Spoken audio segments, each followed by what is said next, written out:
जय हिंद प्यारे साथियों। आइए आज हम स्टार्ट करते हैं कक्षा 10 के लिए एक नया चैप्टर जिसका नाम है द्विघात समीकरण। ये फोर्थ चैप्टर है। इसका नाम से आपको जैसे पता चल रहा है कि द्विघात समीकरण है, तो इसके बारे में हम आज इसमें पहले बेसिक पढ़ेंगे कि द्विघात समीकरण वास्तव में होती क्या है। लेकिन अब जो भी हमारे सारे वीडियोज आएंगे वह नए सिलेबस के अकॉर्डिंग आने वाले हैं।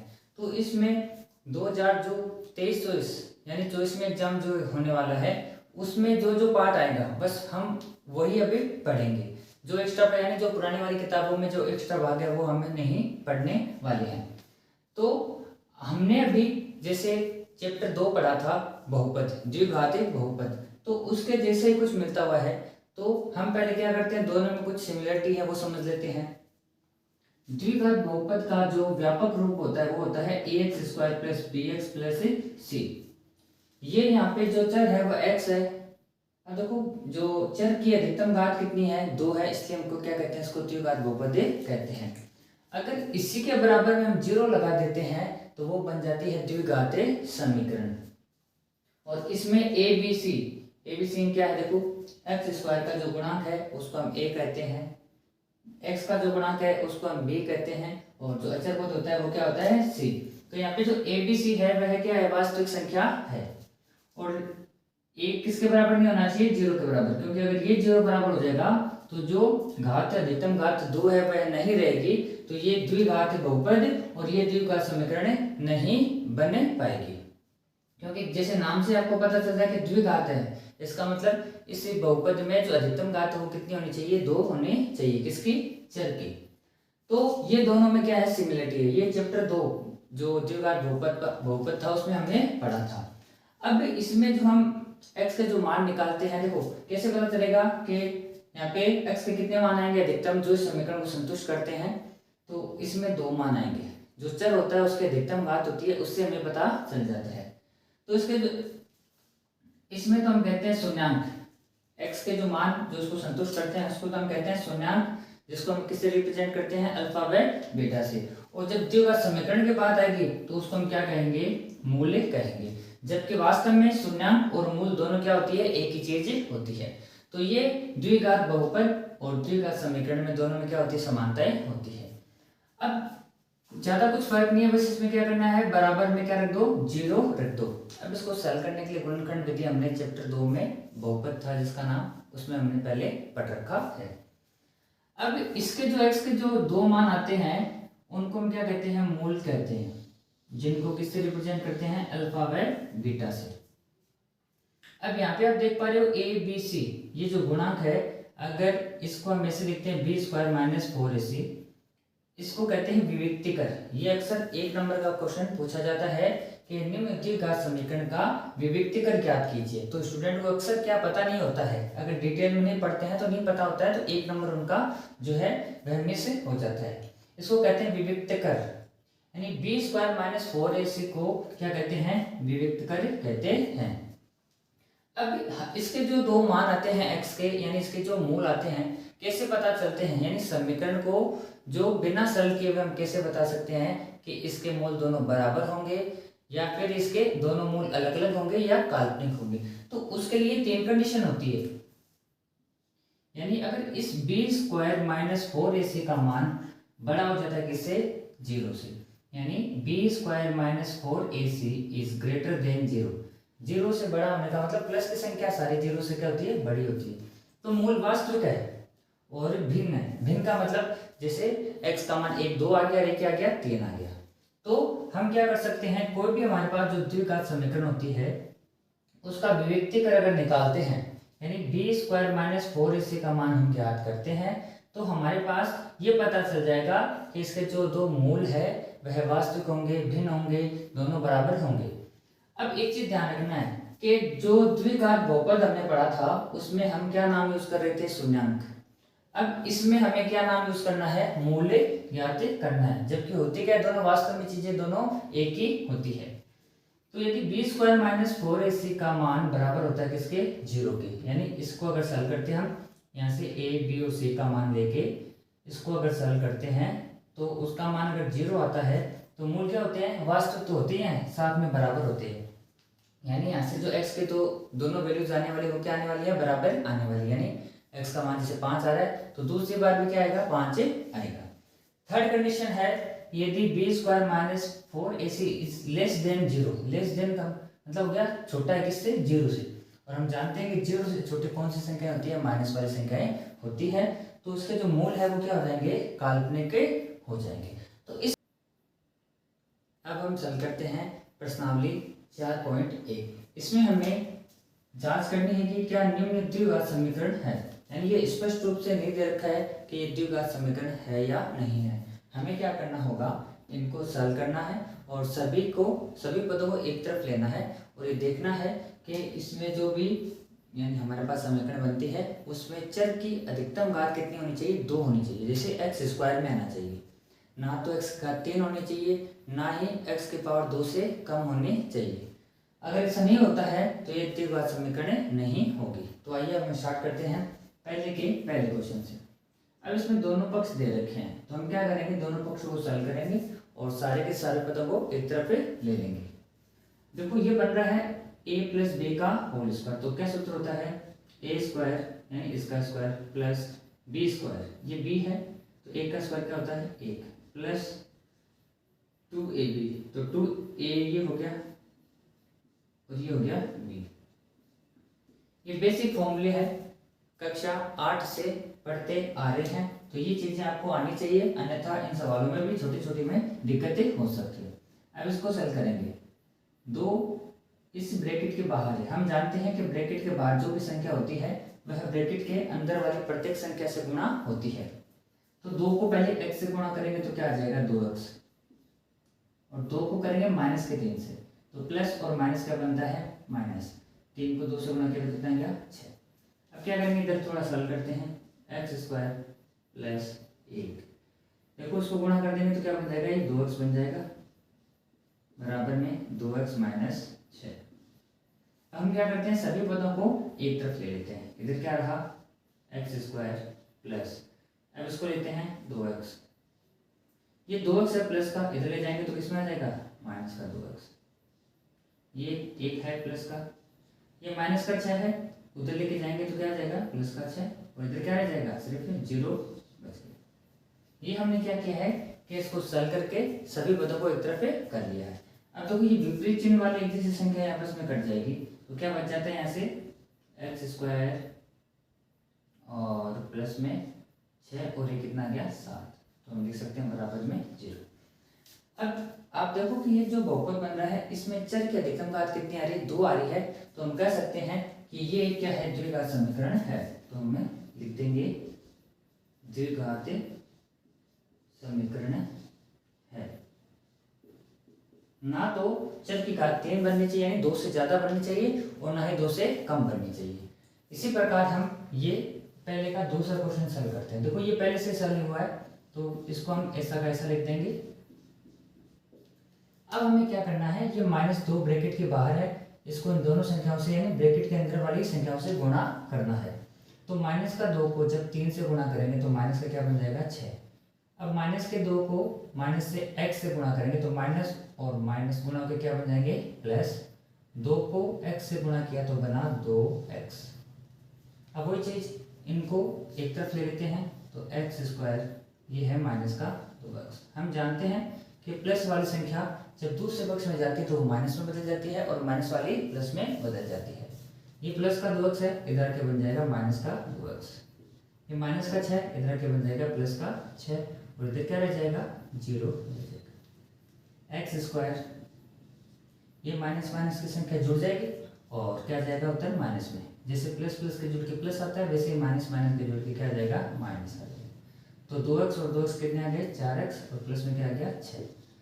अब देखो इसमें भी जो चर है कौन सा चर x, और इसकी अधिकतम घात क्या आ रही है 2 आ रही है, तो हम कह सकते हैं ये भी हमारे पास क्या है कि द्विघात समीकरण है।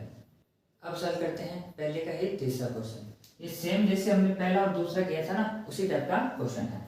अब देखो इसमें 2 पद हैं, इनको गुणा करना है और इस साइड में भी इन दोनों को गुणा करना है। पहले क्या करेंगे, इस x को इन दोनों से गुणा करेंगे, तो जब x को x से गुणा किया तो क्या बनेगा एक्स स्क्वायर, फिर इस x को x से गुणा किया तो बन जाएगा प्लस का x, -2 है। अब इसको इन दोनों से गुणा करेंगे तो -2 को 1 से गुणा किया तो -2x, और -2 को 1 से गुणा किया तो -2।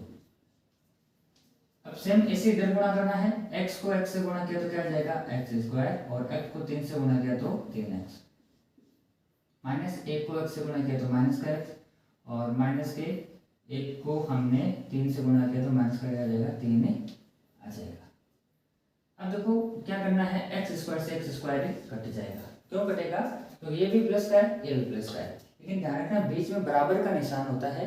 और अब ये जब प्लस का है तो इधर आगे किसका हो जाएगा, ये माइनस का हो जाएगा, तो हम इसको डायरेक्ट वे से काट सकते हैं। तो आप देख पा रहे हो कि अब x की इसमें अधिकतम घात है जो कितनी है, एक ही, यानी x² वाला पद इसमें क्या हो गया, गायब हो गया। तो आप सीधे यहाँ से लिख सकते हो कि ये द्विघात समीकरण नहीं है।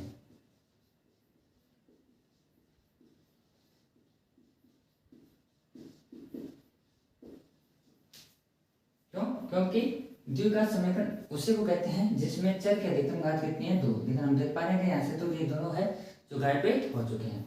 इसी प्रकार हम देखते हैं इसका चौथा क्वेश्चन। इसमें भी हमें गुणा करना है। तो जब x को इन दोनों से गुणा करेंगे तो पहले x को 2x से गुणा किया तो क्या बना 2x², और x को 1 से गुणा किया तो x को 1 से गुणा किया तो क्या जाएगा x आ जाएगा। -3 को 2x से गुणा किया तो -6x, और -3 को 1 से गुणा किया तो -3। अब x को इन दोनों से गुणा कर देंगे, यह आ जाएगा x², और x को 5 से गुणा किया तो 5x। अब करना क्या है कि इन दोनों पदों को भी इधर ले लेते हैं। तो इधर क्या है 2x², तो इसके साथ इस x² को रख लेंगे, प्लस का इधर आके बन जाएगा माइनस में, फिर प्लस का x, अभी प्लस का 5x है, पक्षांतर करेंगे तो किस में बदल जाएगा माइनस में। तो यहाँ पे इसको सॉल्व भी कर सकते हैं। तो पहले क्या करते हैं, इस 6x को लिख लेते हैं, या फिर एक काम करते हैं,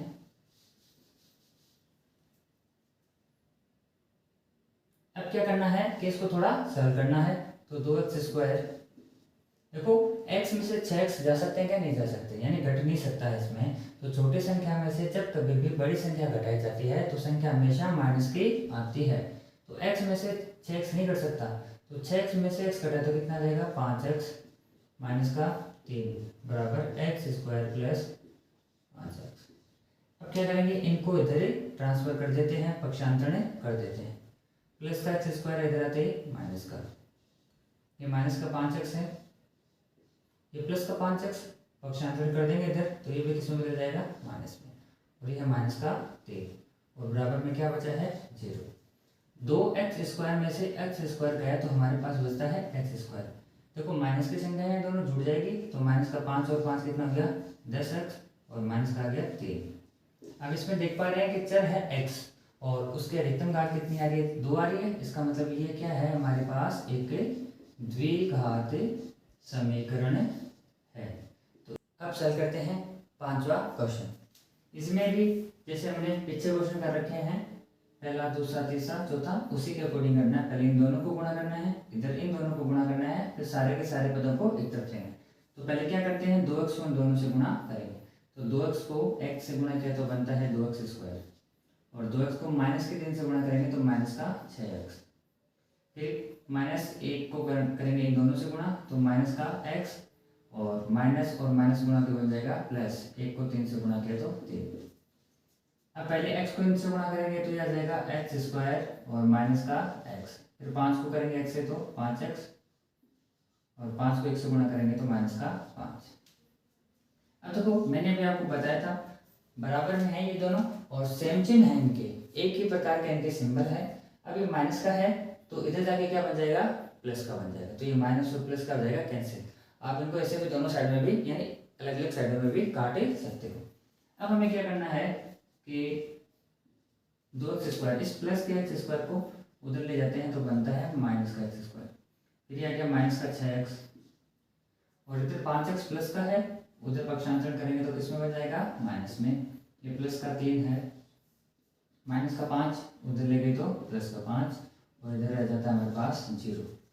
2x² में से 1x² चला गया तो बच जाएगा x², और ये दोनों ऐड हो जाएंगे, 6 और 5 11x, और प्लस में 8 बराबर में 0।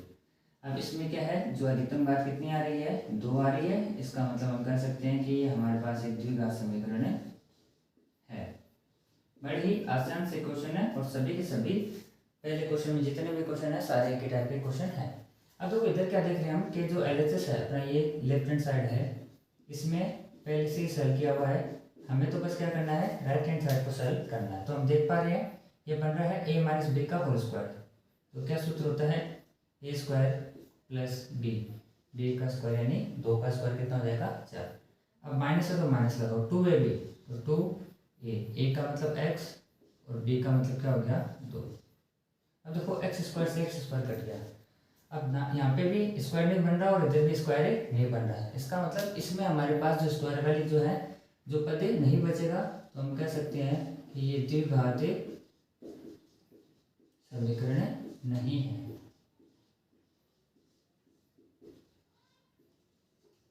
अब हम पढ़ते हैं पहले का 7वां क्वेश्चन। तो इसमें हमें पहले इस लेफ्ट हैंड साइड को सॉल्व करना है। इधर हमारे पास एक सर्व समीकरण बन रही है a प्लस बी की होल क्यूब। तो हमारे पास देखो ये इसका फॉर्मूला लिखा हुआ है a प्लस बी की होल क्यूब बराबर a cube plus b cube plus 3a square b plus 3ab square. ये तो a है और ये क्या है, b है। तो हम क्या करते हैं, इसको ओपन करते हैं। तो देखो पहले a की क्यूब यानी इधर आ जाएगा हमारे पास x cube plus b cube, तो b का मतलब हो गया 2 और 2 की cube plus 3a square b, तो ये a है, a स्क्वायर कर देंगे इसका और b क्या है 2, 3a square b plus 3ab square, तो ये हो गया a और ये हो गया b स्क्वायर स्क्वायर। तो ये हो गया हमारे पास a प्लस बी का होल क्यूब। और इसको भी थोड़ा सॉल्व कर लेते हैं। तो ये क्या आ जाएगा, इसको गुणा करेंगे 2 को x स्क्वायर से, तो 2x की पावर क्या बन जाएगी, 3 बन जाएगी। और 2x को माइनस x से गुणा किया तो माइनस का 2x बन जाएगा। अब इधर क्या कर लेते हैं, इसको सरल कर देते हैं। तो ये आ जाएगा x की क्यूब प्लस 2 की क्यूब कितनी होती है 8, 3 को 2 से गुणा किया 6 और x स्क्वायर, इधर 2 का स्क्वायर क्या बन जाएगा 4 और 4 3 12, तो इधर आ जाएगा 12x बराबर में आ जाएगा 2x क्यूब माइनस का 2x। अब क्या करते हैं, इन दोनों पदों को उधर लेके जाते हैं।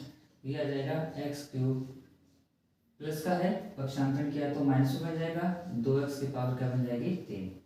फिर क्या करते हैं, इससे छोटी घात लिखते हैं, वो कितनी हमारे पास x स्क्वायर, तो आगे 6x स्क्वायर, ये 12x कर देंगे, फिर प्लस का 12x माइनस का 2x है, इधर लेके आए तो प्लस का 2x हो जाएगा।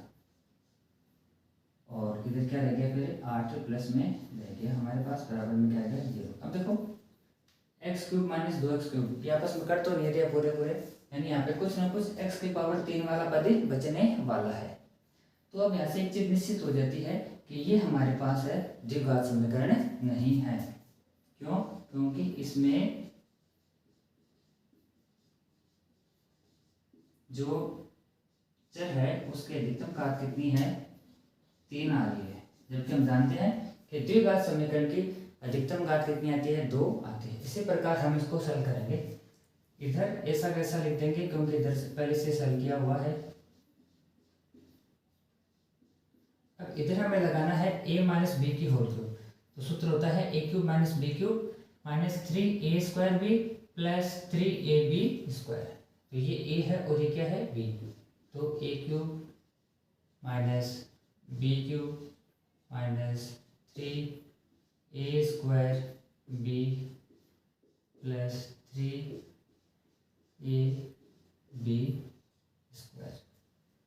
तो इधर इसको थोड़ा सा और सरल कर लेते हैं, 4x square minus x plus में 1, ये बन जाएगा x की पावर 3 माइनस 2 की पावर 3 हो जाता है 8। अब देखो इधर इनको गुणा करेंगे तो निशान किसका बन रहा है, माइनस का, 3 दूनी 6x स्क्वायर और इधर जगह 2 का स्क्वायर 4 और 4 3 12x। अब देखो ये इधर कट रहा है और ये आ जाएगा माइनस का 4x स्क्वायर और ये माइनस का 6x स्क्वायर है, इधर लेके आए तो बन जाएगा प्लस का 6x स्क्वायर और ये क्या बन जाएगा, इधर माइनस का एक्स है, ये प्लस का है, इधर के बन जाएगा माइनस का 12x, ये प्लस का 1 है, इधर वाला माइनस का 8 है, इस पक्ष में ले जाएंगे तो बन जाएगा प्लस का 8 और बराबर में क्या रह जाएगा 0। 6x² में से 4x² जा सकता है तो क्या बन जाएगा 2x²। 12x और 1x कितना हो गया 13x माइनस का, और 8 है कितना गया 9। अब हम देख पा रहे हैं कि इसमें जो चर है उसके अधिकतम घात कितनी आ रही है 2 आ रही है, ये हमारे पास एक द्विघात समीकरण है। तो इस प्रकार इस प्रश्नावली 4.1 में पहले क्वेश्चन में हमारे पास 8 क्वेश्चन दिए गए थे और सभी में हमें बताना है कि द्विघात समीकरण है या नहीं है। अब देखते हैं क्वेश्चन नंबर 2 का पहला क्वेश्चन। इस दूसरे क्वेश्चन में हमें क्या करना है कि जो भी सवाल दिए गए हैं इनमें सिर्फ हमें द्विघात समीकरण बनानी है, उनको सरल नहीं करना है। तो आइए हम दूसरे का पहला क्वेश्चन स्टार्ट करते हैं। एक आयताकार भूखंड का क्षेत्रफल 528 मीटर स्क्वायर है। इस क्षेत्र की लंबाई चौड़ाई के 2 गुने से 1 अधिक है, यानी जितने इसकी चौड़ाई है उसके 2 गुने से 1 अधिक इसकी क्या है लंबाई है। हमें भूखंड की लंबाई और चौड़ाई ज्ञात करनी है। तो इस दूसरे क्वेश्चन में जितने भी सवाल हैं उनमें सिर्फ हमें क्या करना है द्विघात समीकरण बनानी है। तो देखो यहाँ पे एक तो क्या दे दिया गया है कि इस आयताकार भूखंड का क्षेत्रफल लिया गया है और लंबाई और चौड़ाई में एक रिलेशन दे दिया। क्या दिया गया है कि चौड़ाई है इसकी जो लंबाई है वह चौड़ाई के 2 गुने से 1 अधिक है और लंबाई और चौड़ाई दोनों किसमें दे रखी है मीटर में। अब देखो अगर हमें चौड़ाई पता है तो उसके 2 गुने से 1 अधिक कर देंगे, यानी चौड़ाई का 2 गुना करके उसमें 1 जोड़ देंगे तो हमें क्या प्राप्त हो जाएगी लंबाई प्राप्त हो जाएगी। तो हम क्या करेंगे सबसे पहले चौड़ाई मान लेते हैं। माना आयताकार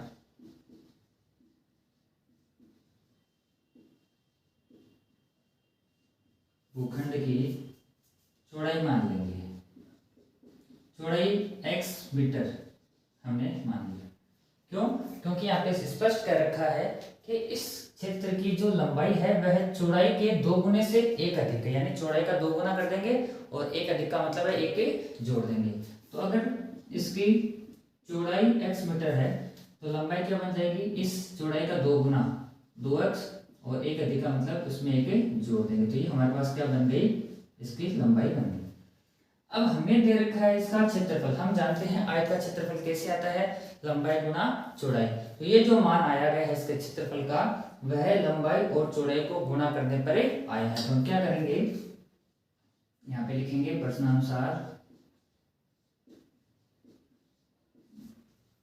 लंबाई और चौड़ाई को गुणा करते हैं, लंबाई गुणा में चौड़ाई, और लंबाई और गुणा चौड़ाई करते हैं तो हमें पता है क्या आता है क्षेत्रफल आता है जो कितना दे रखा है 528। बस हमें इसको समीकरण बना के छोड़ देना है, ज्यादा सरल नहीं करना है। अब क्या करेंगे इस x को 2x से गुणा किया तो हमारे पास आ जाएगा 2x² और x को 1 से गुणा किया तो आ जाएगा x। अभी बराबर में 528 है, प्लस का है, पक्षांतरण करके इधर लाएंगे तो किसमें आ जाएगा माइनस में 528, बराबर में क्या आ गया 0 आ गया। तो ये बन चुकी है इस सवाल की द्विघात समीकरण। अब चल करते हैं दूसरे का दूसरा क्वेश्चन। इसमें भी हमें जो क्वेश्चन दिया गया है उसके एक द्विघात समीकरण बनानी है, सरल नहीं करना है। तो आइए क्वेश्चन को पहले अच्छी तरीके से पढ़ते हैं। 2 क्रमागत धनात्मक पूर्णांक। ध्यान देने वाली बात यह पे है कि क्रमागत का मतलब क्या होता है लगातार, जैसे 2 3 3 4 5 यानी एक के बाद एक आने वाली संख्या, और पूर्णांक दे रखे हैं वो भी कौन से धनात्मक। तो हमें कौन सी संख्या लेनी है प्लस की संख्या लेनी है जिनका गुणनफल क्या है 306 है। हमें पूर्णांकों को ज्ञात करना है।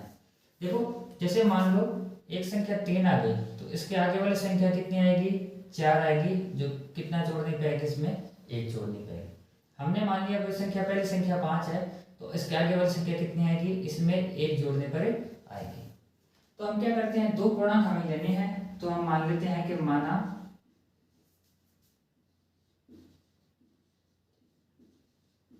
इसका जो प्रथम पूर्णांक है वह हमने क्या मान लिया x। हमें लेने कौन से धनात्मक लेने हैं। अब हम जानते हैं कि दूसरा पूर्णांक क्या हो जाएगा, हमें कैसे मिलेगा वो इसमें 1 जोड़ने पर। तो दूसरा पूर्णांक हमारे पास आ जाएगा x + 1। ध्यान रखना क्रमागत आने का मतलब है एक के बाद एक, यानी जस्ट अगली बार। और क्रमागत सम पूर्णांक आता है तो सम में कितना जोड़ने पर आएगा, पहली संख्या में 2 जोड़ने पे सम प्राप्त होता है और 2 जोड़ने पर विषम प्राप्त होता है, अलग अलग कंडीशन में होता है। अब हमें कंडीशन क्या दे रखी है कि इन दोनों पूर्णांकों का गुणनफल 306 है, तो हम लिख देंगे प्रश्नानुसार दोनों का गुणनफल कर देंगे x और x प्लस 1, इनका गुणनफल कितना दे रखा है हमें 306। x को इन दोनों से गुणा कर देंगे तो x को x से गुणा किया x स्क्वायर और x को x से गुणा तो x। अभी 306 है तो इसको इधर हम ऐसा कैसा लिख देंगे, ये प्लस में पक्षांतरण करके उधर ले जाएंगे तो आ जाएगा ये माइनस में, और ये हमें मिल चुकी है द्विघातीय समीकरण। आसान से क्वेश्चन है, बस हमें क्या करना है, इसमें द्विघातीय समीकरण बनानी है। अब चल करते हैं दूसरे का तीसरा क्वेश्चन। क्वेश्चन है हमारे पास कि रोहन की माँ उससे 26 वर्ष बड़ी है, यानी रोहन जितने साल का है उसकी माता उससे 26 वर्ष से बड़ी है। उनकी आयु का गुणनफल अब से 3 वर्ष पश्चात 360 हो जाएगा, यानी आज से वर्तमान आयु से 3 वर्ष के बाद में उनकी आयु को गुणा करेंगे तो गुणनफल कितना आएगा, 360 आएगा।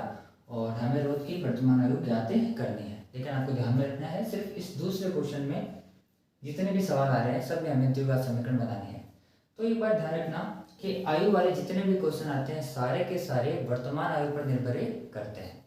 कंडीशन दे दी कि रोहन की माँ है, रोहन से 26 वर्ष से बड़ी है, तो अगर रोहन की आयु हमें पता होगी तो उसमें 26 जोड़ने पर उसके माँ की आयु आ जाएगी। फिर कह रखा है कि उनके आयु का गुणनफल अब से 3 वर्ष पश्चात, यानी वर्तमान आयु से 3 वर्ष के बाद में उनकी आयु का गुणनफल करेंगे तो 360 जो है गुणनफल आएगा। तो हम क्या करेंगे, सबसे पहले देखो रोहन की माँ उससे 26 वर्ष बड़ी है, तो अगर रोहन की आयु पता होगी ना हमें तो हम क्या कर सकते हैं, रोहन की माँ की आयु निकाल सकते हैं। तो मान लेते हैं माना रोहन की वर्तमान आयु, क्योंकि सारा खेल किसका होता है, वर्तमान आयु का होता है। ये मान ली हमने x वर्ष, तो उसके माँ की आयु क्या हो जाएगी,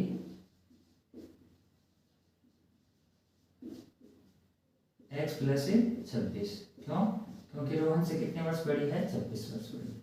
अब क्या रखा है कि अब से 3 वर्ष पश्चात उनकी आयु का गुणनफल, तो हम क्या करेंगे, 3 वर्ष पश्चात क्या होगा कि रोहन और उसकी माँ दोनों की आयु में 3-3 वर्ष की क्या हो जाएगी, बढ़ोतरी हो जाएगी। तो सबसे पहले हमें वही काम में करना है। तो 3 वर्ष के पश्चात जो रोहन है,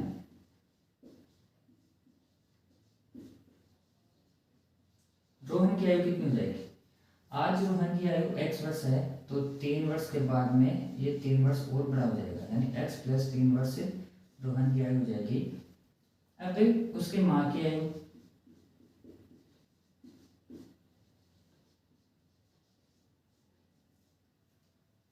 ये आयु कौन सी आ रही है, 3 वर्ष के बाद की, और ये आयु है उन दोनों के वर्तमान आयु। तो आज आयु कितनी है, माँ की आयु x प्लस 26 है, तो 3 साल बाद वो भी क्या हो जाएगी, 3 साल बड़ी हो जाएगी, तो आ जाएगा हमारे पास x प्लस 29 वर्ष। तो ये दोनों की आयु आ चुकी है आज से 3 साल बाद। अब इनका गुणनफल करना है, और जो कितना आएगा 360, तो 3 वर्ष बाद आयु का गुणनफल, वो हमें देख रहे कितना 360, तो इन दोनों को गुणा कर देंगे, एक किस को, x प्लस 3 और x प्लस 29 को, और इनको गुणा करने पे आएगा 360। अब देखो इनको गुणा करते हैं, x को पहले इन दोनों से गुणा करेंगे, फिर इस 3 को इन दोनों से गुणा करेंगे, तो x को x से गुणा किया तो हमारे पास आ जाता है x स्क्वायर, फिर x को 29 से गुणा किया तो आता है 29x, फिर 3 को करेंगे इन दोनों से, 3 को x से गुणा किया तो हमारे पास आया 3x, 3 को 29 से किया तो आया 29 से कितना होता है 87, और बराबर में कितना आ रहा है 360। अब क्या करना है, सभी पदों को इधर ले लेना है और एक द्विघात समीकरण हमें बनानी है। 29 और 3 कितने हो जाते हैं 32x प्लस में 87। ये 360 प्लस का है, इधर पक्षांतरण किया तो माइनस में आ जाएगा और इधर क्या रह जाएगा 0। बस अब इसको एकदम से सिंप्लीफाई करना है और अपना क्वेश्चन। अब देखो 87 में से 360 माइनस नहीं होता है, तो जब कभी भी छोटी संख्या में से बड़ी संख्या घटाते हैं तो उत्तर किस में आता है माइनस में। तो 10 में से 7 गया तो 3 आ जाएगा, इधर बचा 5, 15 में से 8 गया तो 7, 273 आ जाएगा। और ये आगे है अपने पास इस क्वेश्चन की द्विघातीय समीकरण। अब देखते हैं दूसरे का चौथा क्वेश्चन। इसमें हमारे पास दिया हुआ है कि एक रेलगाड़ी 480 किलोमीटर की दूरी समान चाल से तय करती है। यदि इसकी चाल 8 किलोमीटर प्रति घंटा कम होती तो वह उसी दूरी को तय करने में 3 घंटा अधिक लेती। चाल और जो समय है वह क्या होता है, एक दूसरे के व्युत्क्रमानुपाती होता है। अगर जितनी ज़्यादा स्पीड होगी समय क्या लगेगा, कम लगेगा, और अगर स्पीड को हम कम कर दें तो समय ज़्यादा लगेगा। तो यहाँ पे देखो कि जो इसकी चाल है वह कम कर दी गई है, तो समय में कितने का अंतर आ गया, 3 घंटे का अंतर आ गया। यानी जितना समय पहले लेता था अब उससे 3 घंटे अधिक रेलगाड़ी ले रही है। तो हमें क्या करना है कि इसमें चाल दे नहीं रखी है कि पहले चाल कितनी है, तो हम क्या करते हैं, मान लेते हैं, माना रेलगाड़ी की चाल x किलोमीटर प्रति घंटा। x किलोमीटर प्रति घंटे का मतलब हो गया कि 1 घंटे में वह x किलोमीटर चलती है। अब दूरी कितनी दे रखी है हमें, 480, यानी दूरी कितनी तय करनी है, 480 किलोमीटर। अब इसमें कितना समय लगेगा, तो समय क्या होता है, समय का सूत्र होता है हमारे पास समय बराबर दूरी बटे चाल। दूरी कितनी है 480 और चाल कितनी है x, तो 480 बटे x घंटे है जो इसमें लगेगा। किस चाल से चले, अगर x किलोमीटर प्रति घंटा के चाल से चले तो। अब यदि चाल 8 किलोमीटर प्रति घंटा कम हो तो इसकी जो नई चाल क्या बन जाती है, यानी पहले जो चाल है वह कितनी है, x किलोमीटर प्रति घंटा है। अब 8 किलोमीटर प्रति घंटा कम हो तो नई चाल क्या बनेगी, x माइनस 8, यानी पहले जितनी चाल थी ना उसमें से 8 किलोमीटर प्रति घंटा क्या कर देंगे, हम कम में कर देंगे। यानी अब जो उसकी चाल है कम होने के बाद में वो कितनी है, x माइनस 8 किलोमीटर प्रति घंटा। तो इस स्थिति में कितना समय लगेगा वो देखते हैं। समय बराबर दूरी तो वही है, समय बराबर दूरी बटे चाल, और चाल है x माइनस 8 घंटे। अब देखो एक तो ये समय है और एक ये समय है, इसमें स्पीड ज्यादा थी और इसमें क्या स्पीड कम है। अब सीधी सी बात है जब स्पीड कम होगी तो समय क्या लगेगा, ज्यादा लगेगा, यानी ये समय क्या है ज्यादा है और ये समय क्या है कम है। अभी 3 घंटे अधिक लेते हैं, यानी इन दोनों का अंतर कितना आएगा, 3 ही आएगा। तो हम क्या करेंगे, इसमें से ये घटाएंगे,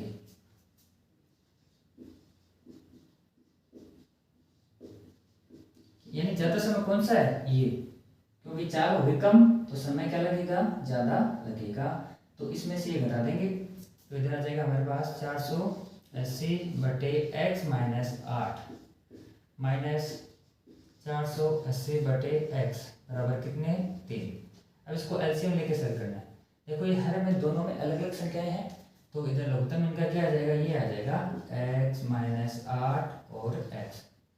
इस लघुत्तम में पहले इसका भाग दिएगा तो ये कैंसिल, क्या बचेगा x, तो x को 480 से गुणा करेंगे तो 480x, माइनस का निशान तो माइनस। अब इसमें इसका भाग लगेगा x का, तो x से x कैंसिल, क्या बचेगा x माइनस 8, जो किससे गुणा हो जाएगा 480 से, 480 और इधर आ जाएगा x माइनस 8 बराबर में 3। अब इसको थोड़ा और सरल कर लेते हैं। देखो 480x माइनस, ब्रैकेट के बाहर देखो ये माइनस है तो ये ब्रैकेट हटाएगा ना, तो 480 इन दोनों से गुणा हो जाएगा तो आ जाएगा 480x, और ये माइनस और माइनस गुणा के क्या बन जाएंगे प्लस, इसको गुणा किया तो 0, 8 घंटे 64 हासिल की 6, 8 चौके 32 और 6 कितना हो गया 38 बराबर में ये इधर क्या चल रहा है x माइनस 8 और ये आगे तक x और बराबर में चल रहा है 3। ये दोनों क्या हो गए, कैंसिल हो गए। अब क्या बच रहा है हमारे पास, या तो इसको बस गुणा कर देते हैं, ये इधर आ जाएगा तो ये आ जाएगा x माइनस 8 गुणा में x। अब क्या करो, या तो उसको गुणा करके इधर कर दो, तो हम क्या करते हैं सबसे पहले ऊपर क्या बचा वो लिख देते हैं। देखो 3840 बट्टे में इसको गुणा कर देते हैं तो ये आ जाएगा एक्स स्क्वायर माइनस 8x बराबर में क्या आ गया 3 आ गया। अब बस गुणा कर दो, इसको इधर गुणा कर देंगे तो ये आ जाएगा 3 गुणा एक्स स्क्वायर माइनस 8x बराबर में 3840। अब इसको गुणा नहीं करना है, ये नीचे आ जाएगा तो क्या बन जाएगा एक्स स्क्वायर माइनस 8x बराबर 3840 और बट्टे में क्या आ जाएगा 3। अब इधर इसमें भाग लगा देंगे हम, तो एक्स स्क्वायर माइनस 8x बराबर भाग देंगे तो 3 एकम 3 और 8 में जाएगा 2 बार 12 3 36 और फिर 8 1280 आ जाएगा।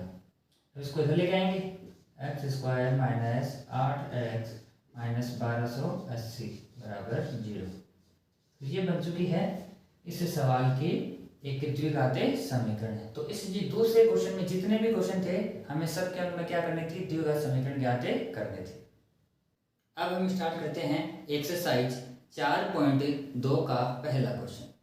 इसमें हमें दिया गया है कि गुणनखंड विधि से मूल ज्ञात करने हैं। ये हमें द्विघात समीकरण दी गई है और इनका गुणनखंड विधि से हमें मूल ज्ञात करना है। उससे पहले मैं आपको बता देना चाहूँगा कि द्विघात समीकरण को सरल करने के हमारे पास 3 तरीके होते हैं। पहला जो हम पढ़ चुके हैं गुणनखंड विधि से, दूसरा श्रीधराचार्य विधि या द्विघाती सूत्र से हम जो है इस जो द्विघात समीकरण है उसके मूल ज्ञात कर सकते हैं। तीसरा जो अपना मेथड है वह है पूर्ण वर्ग विधि, जो इस बार सिलेबस से हटा दिया गया है। लेकिन आपको ये ध्यान में होना जरूरी है कि इसके 3 मेथड होते हैं। द्विघात समीकरण को सरल करने के 3 मेथड होते हैं, गुणनखंड विधि, दूसरा होता है द्विघाती सूत्र या श्रीधराचार्य विधि से, और तीसरा होता है पूर्ण वर्ग विधि। तो इस बार पूर्ण वर्ग विधि से हम नहीं पढ़ेंगे क्योंकि वो सिलेबस से हटा दिया गया है। तो सबसे पहले हम क्या करते हैं, गुणनखंड विधि से इसके मूल ज्ञात करेंगे। पहला सवाल हमें दे रखा है x square minus 3x minus 10 बराबर 0। हम पहले भी पढ़ चुके हैं प्रश्नावली 2 में कि इनको सरल करने के लिए क्या करते हैं, एक्स स्क्वायर का गुणा कितना है और अचर पद, उन दोनों को क्या करते हैं, गुणा करते हैं। तो देखो एक्स स्क्वायर के गुणा में कुछ नहीं, इसका मतलब कितना है, गुणा में 1, और अचर पद कितना है माइनस का 10, तो कितना आ जाएगा माइनस का 10। हमेशा ये छोटी संख्याओं के लिए जो सबसे आसान मेथड है कौन सा है, गुणनखंड विधि। तो हमेशा क्या करना होता है, एक्स स्क्वायर का गुणा और अचर पद को गुणा कर देते हैं। तो हमारे पास कितना है माइनस का 10। अब इस 10 के हमें ऐसे 2 गुणनखंड करने हैं जिनको गुणा करने पर तो 10 आए और जोड़ने या घटाने पर कितना आएगा, 3 आएगा, वो भी किसका, माइनस का। उससे पहले एक चीज ध्यान रखनी है कि यहाँ पे माइनस आने का मतलब, ये देखो ये जो दोनों चिन्ह है, अब हमें क्या करना है, यहाँ पे इसके 2 गुणनखंड करने हैं। तो उन गुणनखंडों में क्या होगा वो हमें यहाँ से पता चलेगा कि दोनों माइनस के होंगे, दोनों प्लस के होंगे, एक माइनस का होगा या एक प्लस का होगा। तो ध्यान में रखना, ये अगर माइनस का आ रहा है इसका मतलब इन दोनों में से एक माइनस का है, एक प्लस का है।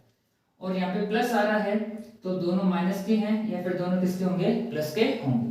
उसका रीजन क्या है कि इन दोनों को गुणा करने पर 10 आना चाहिए। तो हम जानते हैं अगर दोनों संख्याएं माइनस माइनस की है तो गुणा करने पे प्लस बन जाएगी, और दोनों अगर प्लस की है तो भी गुणा करने पे क्या बन जाएगी, प्लस बन जाएगी। तो यहाँ माइनस आने का मतलब है कि दोनों गुणनखंडों में से एक गुणनखंड क्या है, माइनस का है। अब ये क्या बताएगा, ये जो चिन्ह है वो क्या बताएगा कि इन दोनों में से एक माइनस का है, लेकिन कौन सा माइनस का है, छोटा वाला या बड़े वाला। तो यहाँ पे देखो निशान माइनस का आ रहा है, इसका मतलब क्या हुआ कि बड़ा वाला गुणनखंड वो किसका है, माइनस का है।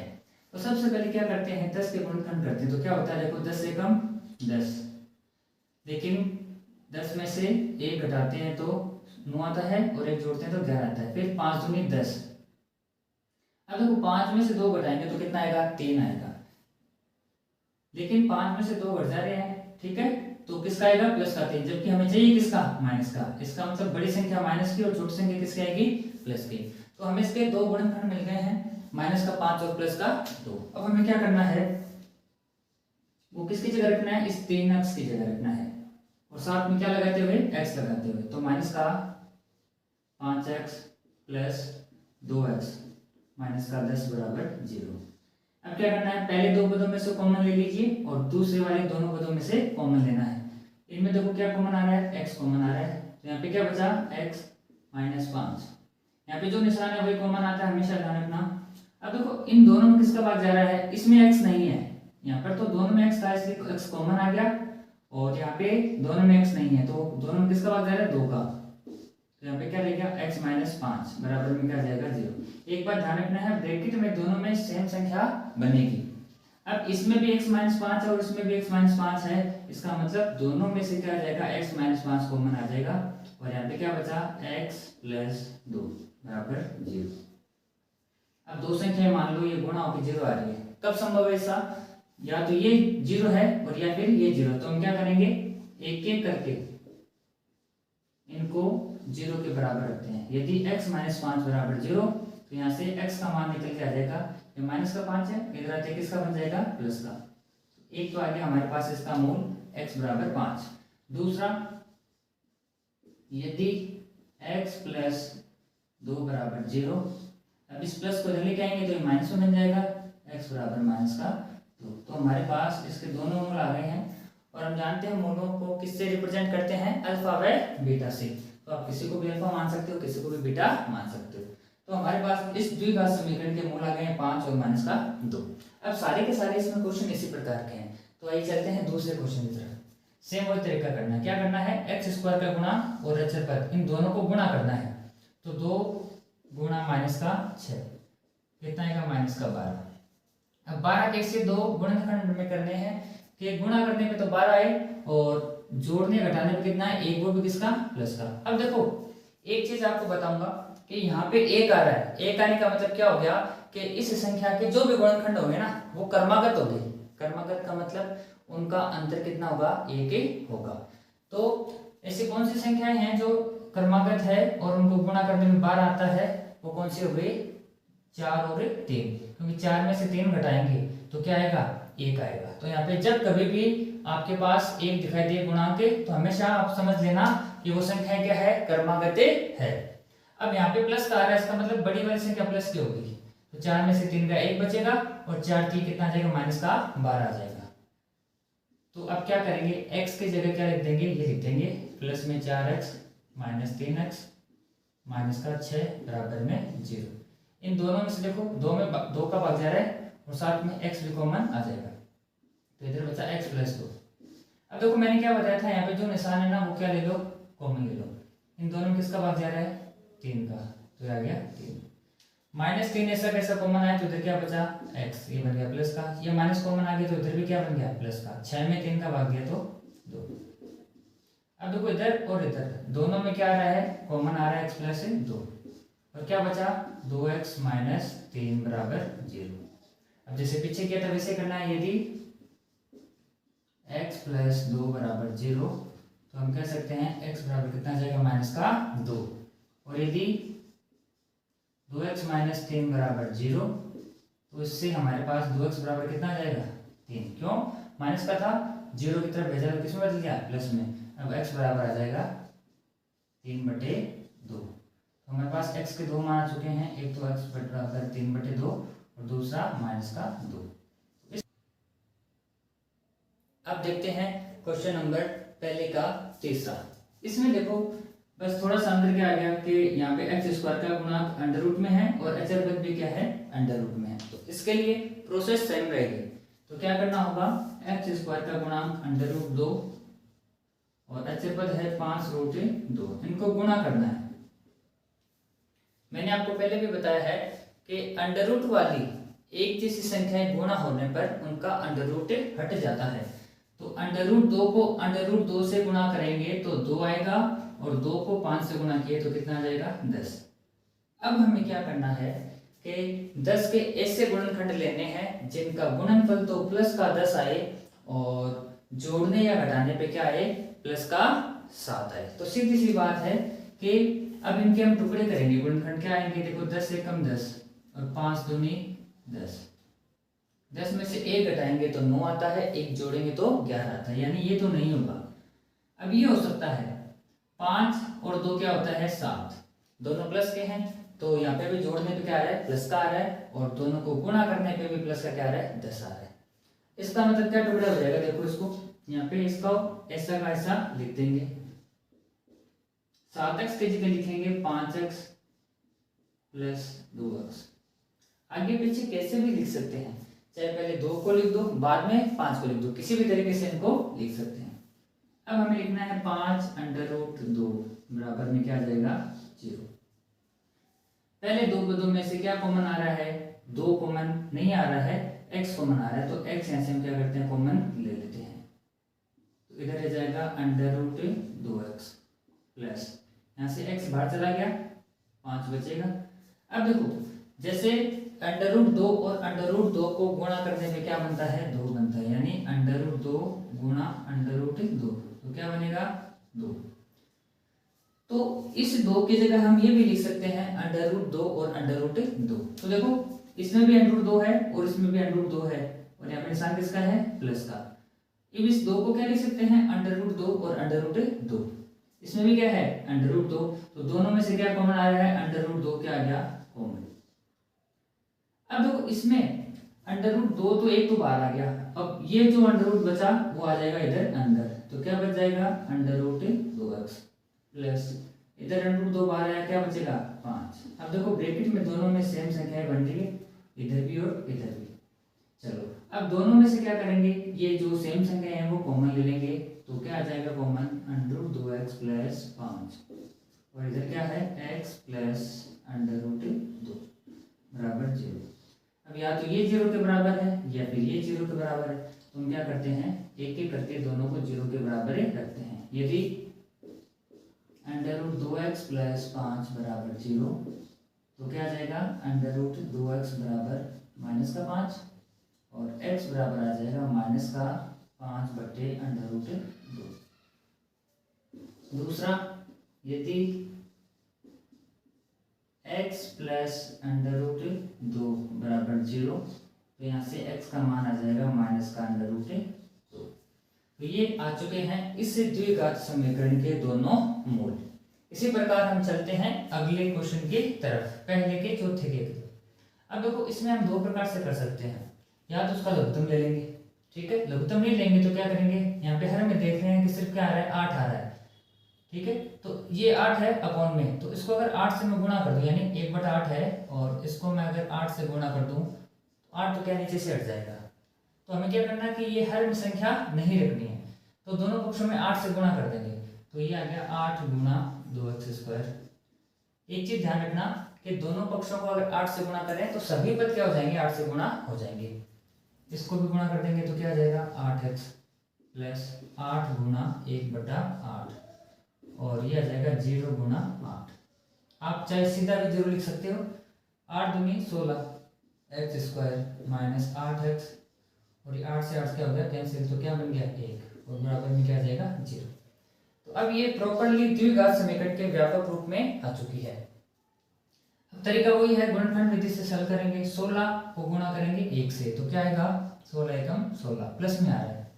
अब हमें इसके ऐसे दो गुणनखंड लेने हैं जिनका गुणनफल तो आए कितना 16 प्लस का, और योग या अंतर कितना है 8 है। तो हम जानते हैं 400 के 16 होता है और 4 और 4 क्या होता है 8, लेकिन यहाँ पे माइनस का आ रहा है, इसका मतलब दोनों किसके हो जाएंगे माइनस के, और माइनस को गुणा करने पे क्या बन जाएगा प्लस बन जाएगा।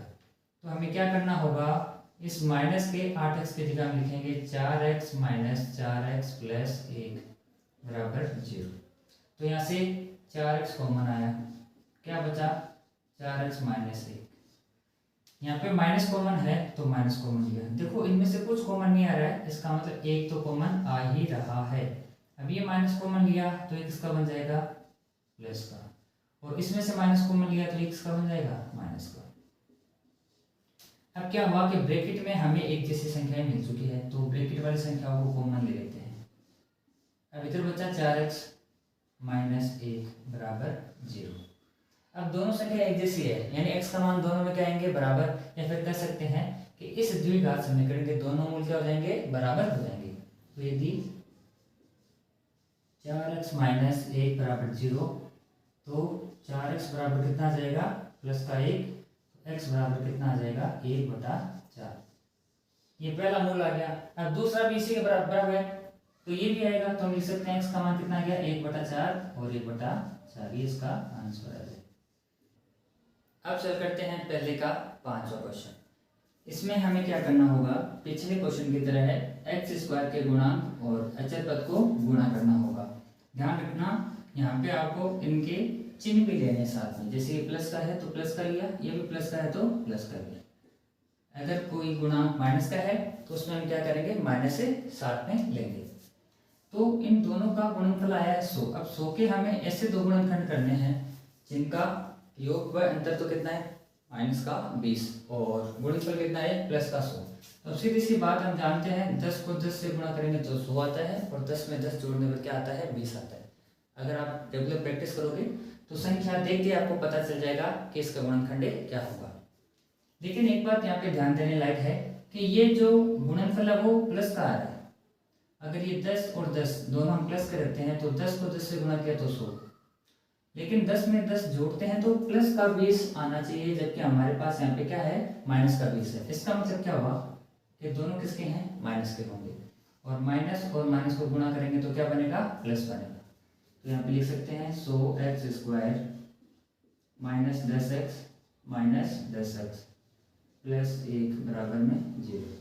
इन दोनों में से इस भाग में क्या कॉमन आ रहा है, 10x, तो क्या रह गया इधर, 10x - 1। यहाँ पे माइनस का 1 कॉमन आया, तो 10x - 1 बराबर में क्या आया, 0। देखो इसमें भी 10 - 1 है और इसमें भी क्या है, 10x - 1 है, तो दोनों में से कॉमन आया 10x - 1, इधर बचा 10x - 1 बराबर 0। अब देखो दोनों में क्या आ रहे हैं, सेम चीजें आ रही हैं, इसका मतलब इसके भी दोनों मूल क्या होंगे, समान होंगे। हम क्या लिखेंगे, एक एक करके दोनों को 0 के बराबर ही रखेंगे। यदि 10x - 1 बराबर 0, तो 10x बराबर 1 और x बराबर आ जाएगा 1/10। अब अगर इसको भी बराबर रखेंगे 0 के, तो आ जाएगा, यदि 10x - 1 बराबर 0, तो 10x बराबर 1 और x बराबर आ जाएगा 1/10। यानी हमारे पास इसके दोनों मूल आ चुके हैं, 1/10 और 1/10।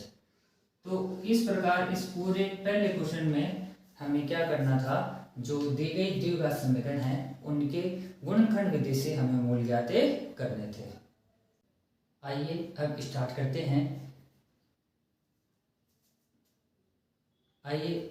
करते हैं। Question number 2। इसमें हमें उदाहरण 1 में, यानी आपकी जो किताब में उदाहरण 1 है उसमें दी गई समस्याओं का हल करना है। तो जो उदाहरण 1 है उसमें जो पहला सवाल है वो क्या है, पढ़ते हैं हम। जॉन और जीवंती दोनों के पास कुल मिलाकर 45 कंचे हैं, यानी जॉन और जीवंती दोनों के पास मिलाकर कुल 45 कंचे हैं। दोनों 5-5 कंचे खो देते हैं और उनके पास कंचों की संख्या का गुणनफल 124 है। यानी जितने कंचे जॉन और जीवंती के पास में है, अगर वो 5-5 कंचे खो देते हैं तब उनके पास कंचों की संख्या का जो गुणनफल है वो 124 आता है। यानी 5-5 कंचे खोने के बाद में जितने कंचे उनके पास बचते हैं उनका गुणनफल 124 से आएगा। तो हमें ये बताना है कि प्रारंभ में उनके पास कितने कितने कंचे थे।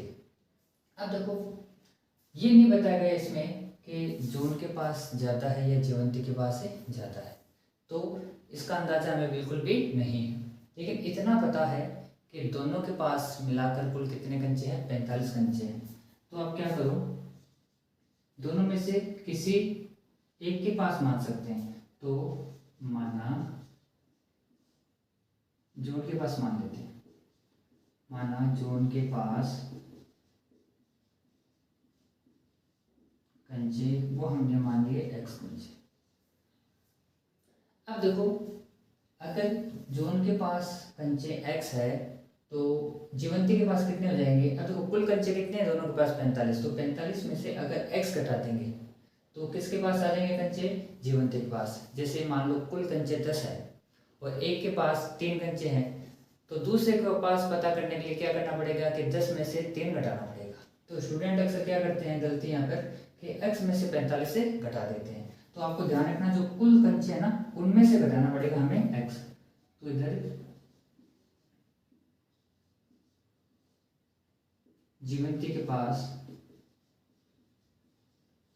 कंचे, तो जीवंती के पास कितने कंचे हो जाएंगे? 45 माइनस x। अब आगे क्या कह रहा है कि दोनों 5-5 कंचे खो देते हैं, तो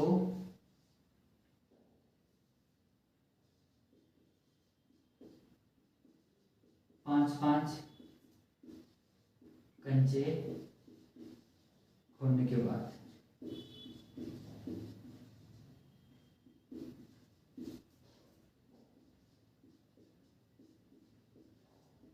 जोन के पास है कितने कंचे बचेंगे? देखो पहले जोन के पास कितने थे? x, तो इसमें से 5 कम कर देंगे। अब जोन के पास कितने बचे हैं? x minus 5। और जीवंती के पास में, जीवंती के पास कंचे, जीवंती ने भी कितने खो दिए हैं? 5 कंचे खो दिए। तो पहले जीवंती के पास कितने थे? 45 माइनस x, इसमें से 5 और कम कर देंगे। तो देखो 45 में से 5 चले गए तो क्या बचेगा? 40 माइनस x। यानी दोनों 5-5 कंचे खो देते हैं तो जोन के पास बचते हैं x माइनस 5 और जीवंती के पास बचते हैं 40 माइनस x। अभी यहाँ पे कोई जरूरी नहीं है कि आप जोन के पास ही मानो, आप जीवंती के पास भी मान सकते हो। यहाँ पे हम लिख सकते हैं कि जीवंती के पास कंचे बराबर x, वो आप पे निर्भर करता है। दोनों से है जो करेंगे तो सवाल क्या हो जाएगा? सी हो जाएगा। अब कंडीशन क्या कह रहा है कि 5-5 कंचे खोलने के बाद में उनके पास जितने कंचे बचते हैं उनका गुणनफल क्या रहा है? 124। यानी इसका और इसका गुणनफल क्या रहा है? 124। तो हम लिख सकते हैं प्रश्नानुसार x माइनस 5 और 40 माइनस x बराबर आ जाएगा 124। अब हमें क्या करना है? इस x को 40 माइनस x से पहले गुणा करना है। तो x को 40 से गुणा किया तो क्या आया? 40x। फिर इस x को माइनस x से गुणा किया तो आ जाएगा माइनस का x स्क्वायर। अब इस माइनस के 5 को दोनों से गुणा करना है तो ये आ जाएगा प्लस माइनस माइनस, 40 पंजे 200 और ये माइनस माइनस क्या हो जाएगा? प्लस हो जाएगा और 5 को x से गुणा किया तो 5x और बराबर में क्या आ रहा है? 124। अब एक चीज का ध्यान रखना है कि स्क्वायर वाली जो घात है ना, यानी सबसे बड़ी घात, वो हमेशा किस में आनी चाहिए? प्लस में रखेंगे। अब ये माइनस में है तो क्या करते हैं? इन सभी को इधर ले आते हैं तो क्या आ जाएगा? इधर देखो ये सब इधर आ रहे हैं। पहले इसको थोड़ा सरल कर लेते हैं। ये कितना है?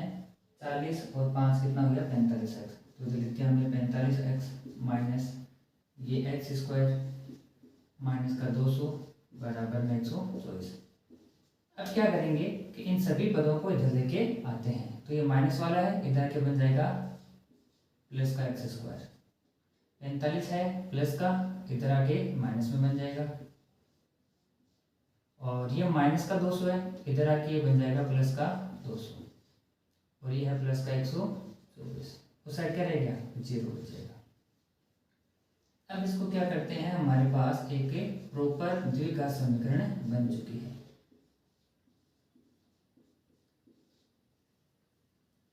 तो एक चीज देख सकते हो आप कि यहाँ पर द्विघात समीकरण जो बनी है उसमें अचर पद क्या आ रहा है? बहुत ही ज्यादा बड़ा आ रहा है। तो इसमें क्या होगा? हमारे पास एक्चुअल में गुणनखंड हमें पता नहीं हो सकते, आसानी से हम नहीं पता कर सकते। तो इसके लिए क्या होता है? मैंने आपको बताया था कि द्विघात समीकरण को सरल करने के लिए 3 प्रकार की विधियां होती है। पहली जो हम कर चुके हैं गुणनखंड विधि, दूसरी होती है श्रीधराचार्य विधि या फिर द्विघाती सूत्र, और तीसरा जो मेथड होता है वो होता है अपना पूर्ण वर्ग विधि, जो इस बार सिलेबस में नहीं है। तो गुणनखंड विधि से तो हम पढ़ चुके हैं।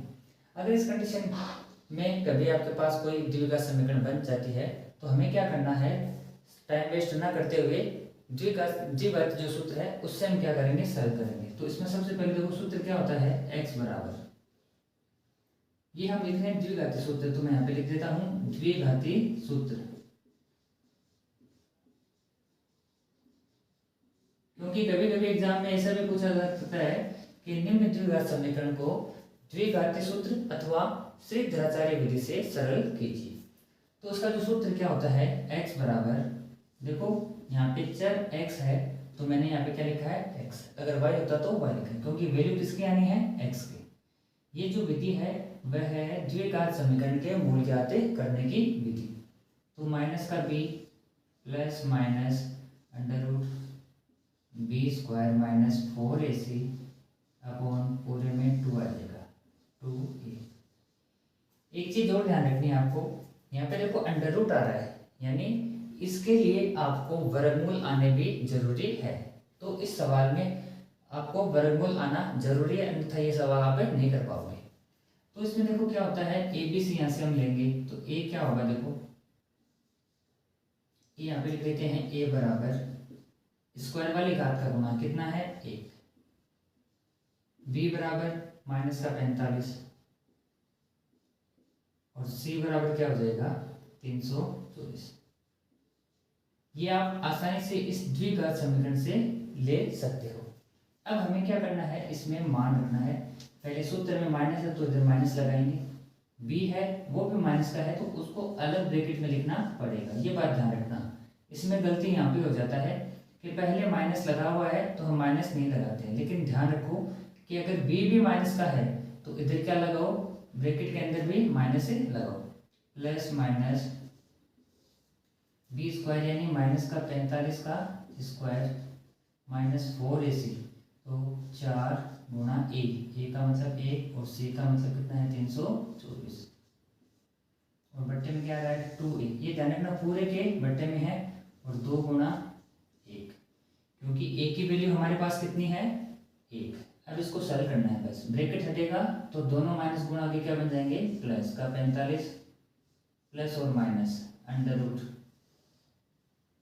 माइनस वाली संख्या का कभी भी स्क्वायर करते हैं तो क्या आता है प्लस आता है, और 45 का जो स्क्वायर होता है वह होता है अपना 2025, और ये आ जाएगा माइनस में 4 चौक 16, इनको गुणा कर देंगे, 4 चौक 16 हासिल की 1 और ये आ गया 9 4 दिया 12, बट्टे में क्या आ जाएगा 2 आ जाएगा। ये थोड़ा सा लेंथी हो जाता है, लेकिन गलत होने से अच्छा है कि इसी विधि से हम इसको कर सकते हैं। अदरवाइज अगर एग्जाम में पूछ लिया जाता है कि इसको श्रीधराचार्य विधि से करो तो ये विधि आनी हमें जरूरी है। अब इसको क्या करेंगे, थोड़ा और सरल कर लेते हैं, 45 प्लस माइनस अंडर रूट, देखो 2025 में से हमें से 1296 घटाने हैं, 5 में से 6 नहीं जाते हैं तो इससे हासिल कर लेंगे 15 में से 6 गए तो 9 आ जाएगा, और यहाँ पे बचा 1, फिर ये इससे उधार लेगा, लेकिन इसके पास कुछ नहीं है तो आगे से लेगा, तो यहाँ पे आया तो 10, ये 10 में से 1 इसको दिया तो 11, यहाँ पे 11 आ जाएगा और यहाँ पे 9 रह जाएगा, तो 11 में से 9 गए तो कितना बचेगा 2। अब यहाँ पे बचा 9 में से 2 गया कितना आ जाएगा 7, और बट्टे में कितना है 2, तो 45। देखो 729 है। अब आपको वर्ग भी याद होने चाहिए, क्योंकि वर्ग और वर्गमूल क्या होते हैं, एक दूसरे के अपोजिट होते हैं। तो अब ये अगर आपने वर्ग याद कर रखे हैं तो आपको पता चल जाएगा कि किसका वर्ग होता है, 25 का 625, 26 का 676 और 27 का होता है 729। इसका मतलब क्या हो गया, जो 729 का वर्गमूल कितना आ जाएगा 27 आ जाएगा, बट्टे में क्या आ गया 2। अब यहाँ पे प्लस और माइनस आने का मतलब क्या है कि हमें एक बार प्लस लेना है और एक बार क्या लेना है माइनस। तो क्या करेंगे, पहले इधर लिख देंगे प्लस लेने पर 45 प्लस 27 बटे में 2, तो यह आ गया 72 बटे 2 यानी 36। तो अगर प्लस लेते हैं तो क्या आएगा, प्लस का 36 आएगा, और इधर लिखेंगे माइनस लेने पर ये किसकी वैल्यू आ रही है हमारे पास, x की वैल्यू आ रही है, और माइनस लेंगे कहाँ पे लेना है, बीच में लेना है, जहाँ पे प्लस माइनस है उसकी जगह लेना है। तो 45 x बराबर 45 माइनस 27 बटे 2, तो ये आ गया 8 और इधर बचा 1, 18 बटे 2 यानी 9। अब देखो इसमें x के दो मान आ रहे हैं, कभी कभी क्या होता है यहाँ पे वैल्यू माइनस में आ जाती है, तो जो चीजें माइनस में संभव नहीं है तो उस मान को हम क्या कर देते हैं, छोड़ देते हैं। तो यहाँ पे x के दो मान आ रहे हैं 36 और 9। अब ये नहीं बताया गया है कि किसके पास कंचे ज्यादा है और किसके पास से कम कंचे हैं, तो हमें लिख सकते हैं कि प्रारंभ में उनके पास 36 और 9 या 9 और 36 कंचे हैं। यानी इसका मतलब क्या हुआ कि x का मान अगर कितना रखेंगे, हम 36 रखते हैं, तो सीधी सी बात है कि अगर जोन के पास 36 कंचे हैं तो जीवंती के पास कितने हो जाएंगे, 9, क्योंकि योग कितना आना चाहिए, 45 आना चाहिए। या फिर अगर जोन के पास 9 कंचे हैं तो जीवंती के पास कितने कंचे होने चाहिए, 36 होने चाहिए। अब इसमें यह नहीं बताया गया है कि दोनों में किसके पास है कितने कंचे हैं। अब चल करते हैं दूसरे का दूसरा क्वेश्चन। इसमें एक कुटीर उद्योग एक दिन में कुछ खिलौने निर्मित करता है। प्रत्येक खिलौने का मूल्य जो हमें किसमें दिया गया है, रुपए में दिया गया है।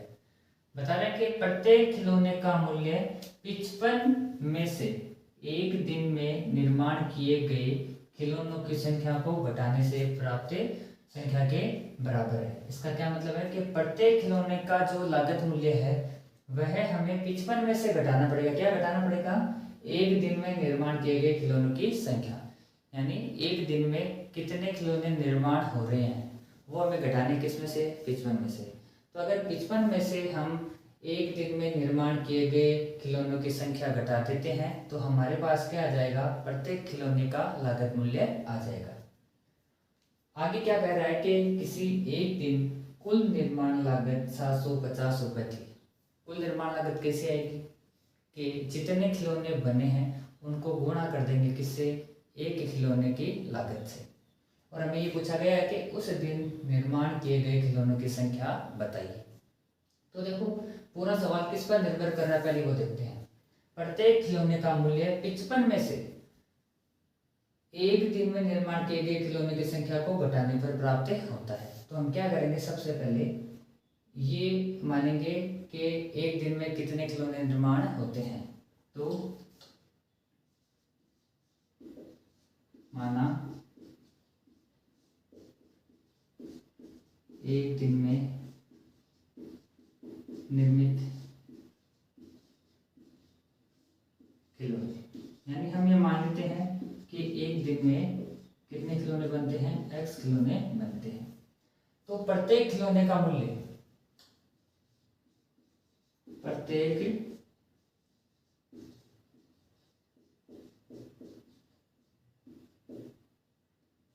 खिलौने का मूल्य वो हमें कैसे प्राप्त होगा, 55 में से 55 में से एक दिन में निर्माण किए गए खिलौनों की संख्या को घटाने पर। तो 55 में से हम क्या घटा देंगे, एक दिन में निर्माण किए गए खिलौने कितने हैं, x। तो ये हमारे पास आ चुका है प्रत्येक खिलौने का मूल्य, लागत मूल्य, या फिर एक खिलौने का लागत मूल्य भी हम इसको कह सकते हैं। अब एक दिन में खिलौने बनते हैं x और प्रत्येक खिलौने की लागत है 55 माइनस x। तो एक दिन में जो कुल निर्माण लागत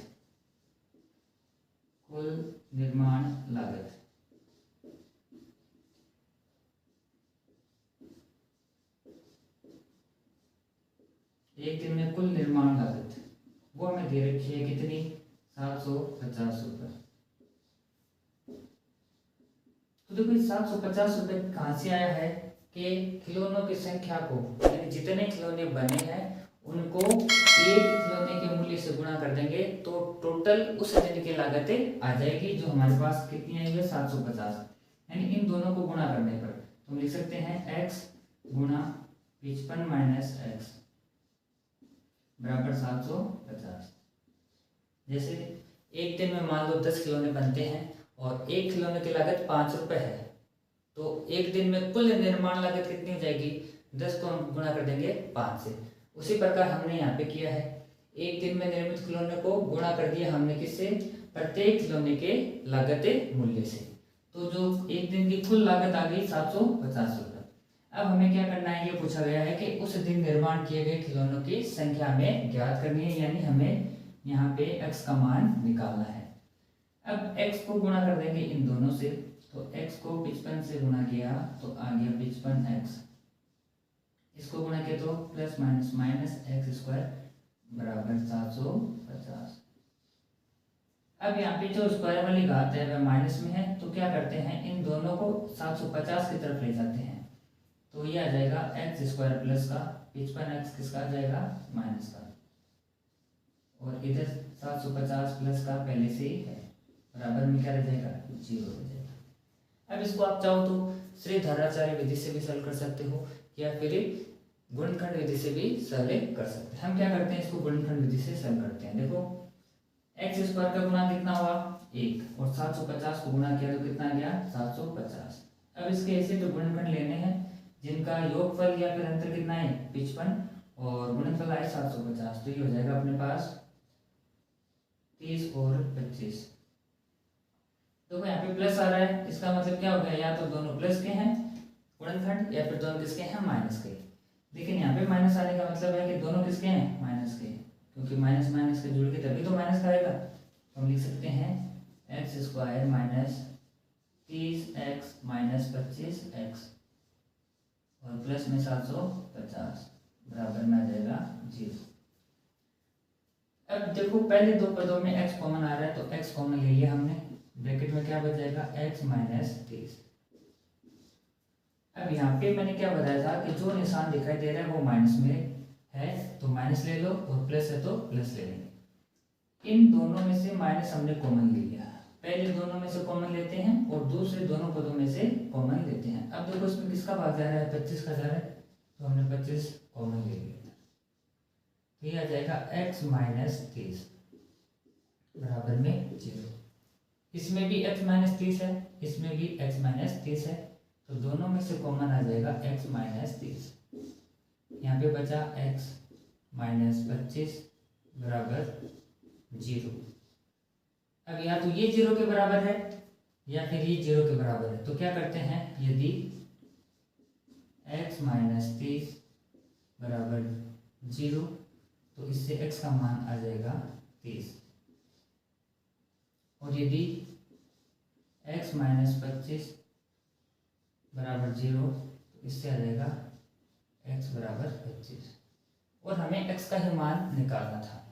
उस दिन निर्माण किए गए खिलौनों की संख्या कितनी है 25 या 30, तो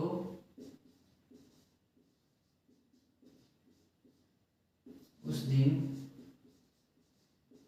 निर्माण किए गए खिलौने जो कितने हैं 30 या 25।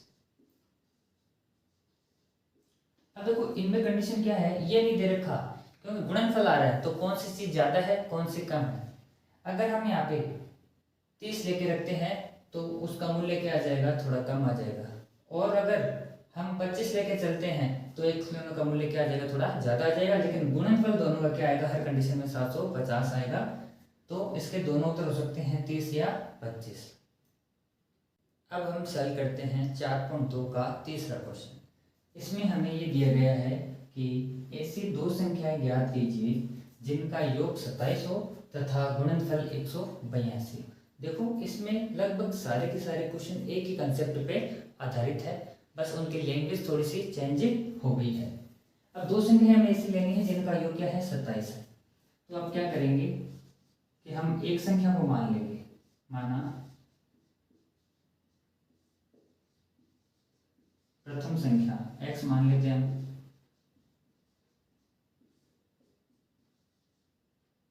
और दूसरी संख्या क्या हो जाएगी। देखो एक बात बताता हूं आपको कि जब कभी भी दो संख्याओं का योग या अंतर दिया गया हो ना, तो आप एक संख्या मान लो और दूसरी से निकाल सकते हैं। कैसे, जैसे हमने पहली संख्या मान ली, तो दूसरी संख्या हम कैसे ज्ञात करेंगे? 27 में से ये घटा देंगे, क्योंकि ये है दो संख्याओं का योग जिनमें से एक संख्या क्या है? x है। तो दूसरी संख्या आ जाएगी 27 में से x घटाने पर। मैंने आपको जैसे पीछे बताया था, गलती स्टूडेंट कहाँ करते हैं? x में से 27 घटा देते हैं। लेकिन ध्यान रखना, ये दो संख्याओं का योग है जिसमें से एक संख्या क्या है? x है। तो दूसरी संख्या हमेशा इस योग में से ये घटाने पर आएगी। तो ये हमारे पास दोनों संख्याएं आ चुकी है। अब दे रखा है कि इनका गुणनफल, संख्याओं का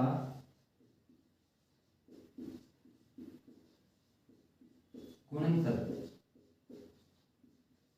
जो हमें दे रखा है 182, तो इन दोनों का गुणनफल करेंगे x गुणा 27 माइनस x, कितना आएगा? 182 आ जाएगा। x को 27 से गुणा किया तो 27x plus minus minus x को x से गुणा किया, x स्क्वायर आ जाएगा और बराबर में आ जाएगा 182। अब जो सबसे बड़ी घात है वह माइनस में है, इसको रखना हमें प्लस में है। तो इन दोनों पदों को इधर ले आते हैं, इधर बच जाएगा 0।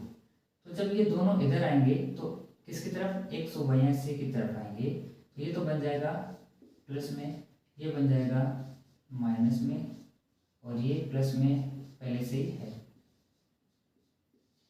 अब इस द्विघात समीकरण को हम दो तरीकों से सरल कर सकते हैं। एक तो जैसे गुणनखंड विधि है और दूसरी है अपनी सिद्धाचार्य विधि। लेकिन हम इसको यहाँ गुणनखंड विधि से ही सरल करेंगे। x², देखो तरीका क्या था? इसका गुणांक 1 और अचर पद, इनको गुणा करना था, आया 182। इसके इसे दो गुणनखंड करने हैं तो क्या हो जाएंगे? 13 और 14, जिनका गुणनफल तो आएगा प्लस का 182, और इनको दोनों को जोड़ने पर माइनस का क्या आ जाएगा? 27 आ जाएगा। यानी गुणनखंड होगा इसके 13 और 14, और दोनों किसके हो जाएंगे? माइनस में। तो माइनस 13 और 14। जब अच्छे से प्रैक्टिस हो जाएगी तो आपको संख्या देखते ही पता चल जाएगा कि इसके गुणनखंड क्या होने वाले हैं। इन दोनों में से x कॉमन आ जाएगा, यहाँ बचेगा x माइनस 13। यहाँ माइनस है तो माइनस कॉमन लगते हैं, और इन दोनों में से कॉमन आएगा 14, यहाँ पे x बचा। अब इसमें से भी माइनस कॉमन आ चुका है, तो प्लस के लिए क्या बन जाएगा? ये माइनस 13 बराबर में 0। इसमें भी x माइनस 13 है और इसमें भी x माइनस 13 है, तो क्या जाएगा? x माइनस 13 दोनों में से कॉमन आ जाएगा। फिर ये बचेगा x माइनस 14, तो इसको अलग से ब्रैकेट में लिख देंगे।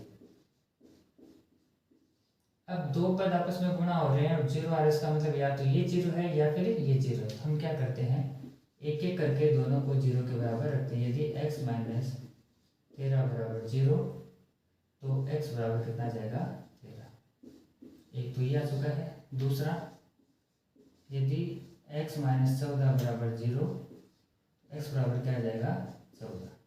अब देखो यहाँ पे भी दो मान आ रहे हैं, ये नहीं बताया गया कौन सी संख्या बड़ी है और कौन सी छोटी है। तो हम कह सकते हैं अतः संख्याएं क्या हो सकती है?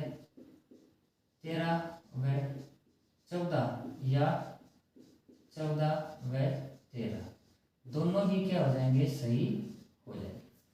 तो इस प्रकार ये सवाल है, हम आसानी से गुणनखंड विधि से इसको सरल कर सकते हैं। अब सरल करते हैं एक्सरसाइज 4.2 का चौथा क्वेश्चन। क्वेश्चन में क्या दिया गया है कि दो क्रमागत धनात्मक पूर्णांक ज्ञात कीजिए जिनके वर्गों का योग 365 हो। देखो, क्रमागत का मतलब क्या होता है? लगातार, जैसे 10, 11, 12, 13, 14, 15। और धनात्मक का मतलब हमें लेना है प्लस की संख्या लेनी है और पूर्णांक संख्या लेनी है। पूर्णांक संख्या यानी जो पूरी होती है, जैसे मतलब दशमलव नहीं होते, 14, 11, 12, ये लेना है, पॉइंटों में नहीं आएगी।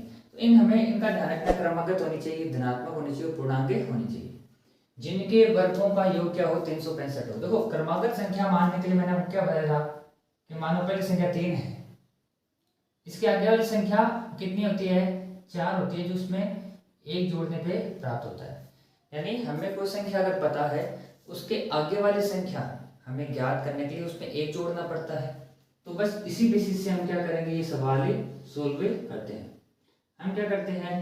पहला धनात्मक पूर्णांक मान लेते हैं। माना प्रथम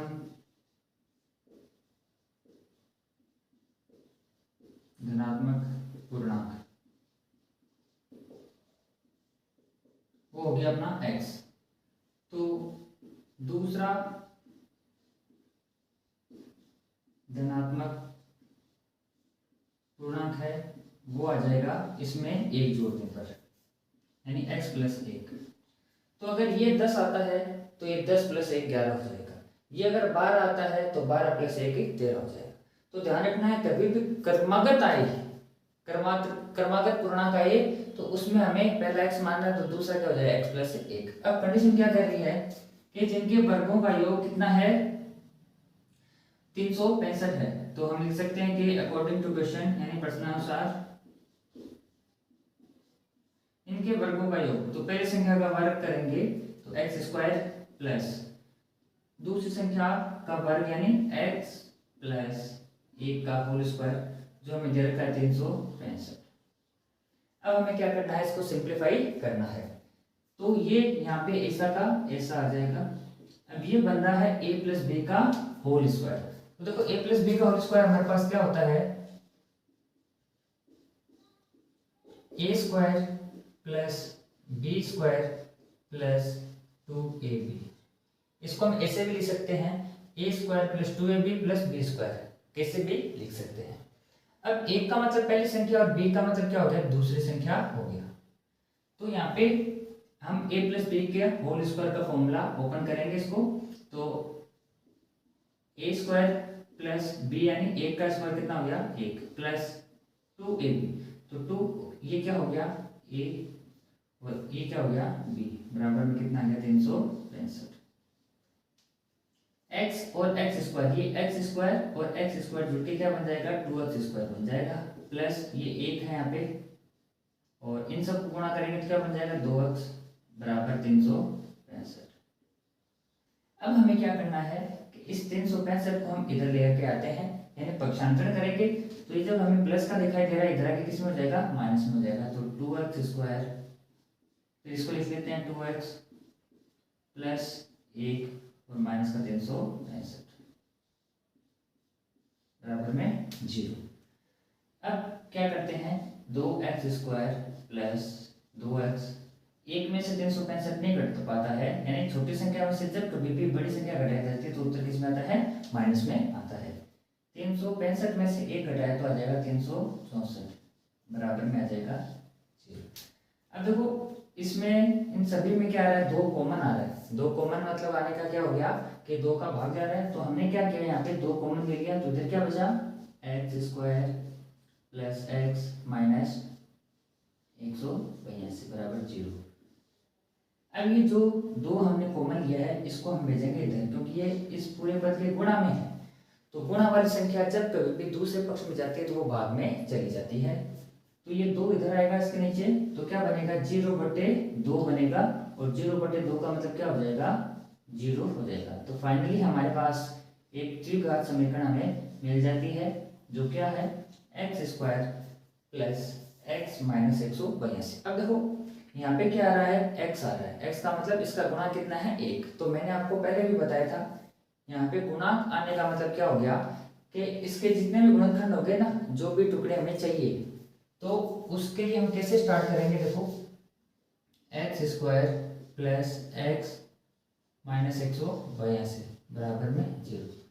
अब हमें एक्स स्क्वायर का गुणांक 1 और अचर पद हो गया 182, तो दोनों को गुणा करने पे कितना आ जाएगा माइनस का 182 आएगा।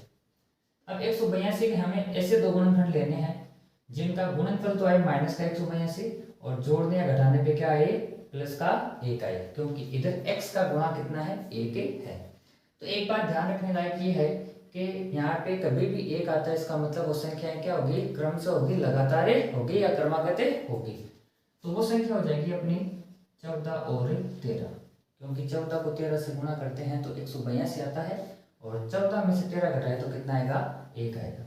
अब देखो ये प्लस का आ रहा है, इसका मतलब 13 किसका हो जाएगा माइनस का हो जाएगा, क्योंकि 14 में से 13 घटाएंगे तो 1 बच जाएगा, और इन दोनों को गुणा करेंगे तो आ जाएगा माइनस का 182। अब हमें कुछ नहीं करना है, बस यहाँ पे इस x की जगह क्या लिख देना है 14x माइनस 13x माइनस 182 बराबर 0। इन पहले दो पदों में से x कॉमन आ जाएगा, तो x प्लस 14 इधर रह जाएगा। मैंने आपको बताया था यहाँ पे जो भी निशान दिखाई थे उसको क्या ले लो कॉमन। अब देखो ये दोनों माइनस के हैं और इनमें से माइनस कॉमन आ रहा है, तो ये दोनों किस में बदल जाएंगे, प्लस में बदल जाएंगे। साथ में क्या कॉमन आ जाएगा, 13 कॉमन आ जाएगा, तो ये आ गया x प्लस 14 बराबर में 0। इसमें भी x प्लस 14 है और इसमें भी x प्लस 14 है, तो इन दोनों में से क्या होगा, x प्लस 14 कॉमन आ जाएगा। यहाँ पे x बचा और माइनस का ये 13 आ जाएगा बराबर में 0। अब क्या हुआ, इसका मतलब कि x प्लस 14 और x माइनस 13 दोनों को गुणा करने पे क्या आ रहा है, 0 आ रहा है। ये कब संभव होता है कि या तो ये 0 के बराबर है और या फिर ये 0 के बराबर है। तो हम क्या करते हैं, 1 बाई 1 इनको 0 के बराबर में रखते हैं। यदि x प्लस 14 बराबर 0 तो हमारे पास x बराबर माइनस का 14 आ जाएगा। तो एक चीज ध्यान रखनी है, हमें क्या दे रखा है, सबसे पहले धनात्मक दे रखा है, तो ये आ रही है ऋणात्मक यानी नेगेटिव आ रही है, तो इसकी हम क्या करेंगे, कोई वैल्यू नहीं लेंगे, इसको छोड़ देंगे। अब लेते हैं यदि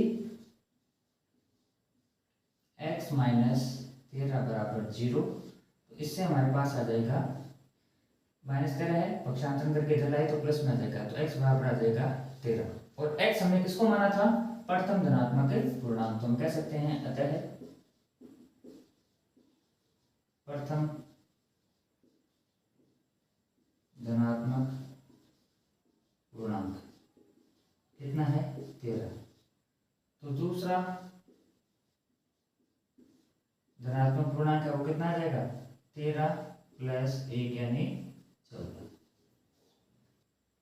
क्वेश्चन नंबर 5, एक समकोण त्रिभुज की ऊंचाई इसके आधार से 7 सेंटीमीटर कम है, यदि कर्ण 13 सेंटीमीटर का हो तो अन्य दो भुजाएं ज्ञात करनी। हम जानते हैं कि समकोण त्रिभुज इस प्रकार का होता है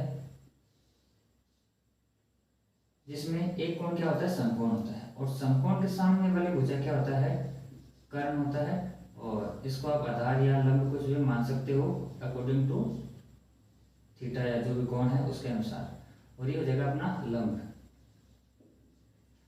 तो ये सिर्फ जो कर्ण है वह किस में आता है, एक समकोण त्रिभुज में आता है। तो समकोण त्रिभुज की जो ऊंचाई दे रखी है वह क्या होगी, ऊंचाई को हम क्या कहते हैं, लंब भी कहते हैं, यानी एकदम सीधी लंबवत जो दूरी होती है, ऊंचाई होती है, उसको त्रिभुज की ऊंचाई कहेंगे, जो अपने आधार से 7 सेंटीमीटर कम है। अब देखो कर्ण तो हमें दे रखा है, तो हम लिख सकते हैं कि कर्ण बराबर 13 सेंटीमीटर है। ऊंचाई आधार से 7 सेंटीमीटर कम है, यानी अगर आधार पता होगा तो उसमें से 7 सेंटीमीटर कम कर देंगे यानी घटा देंगे, तो क्या पता आ जाएगा हमारे पास, यानी किस बात का पता चल जाएगा।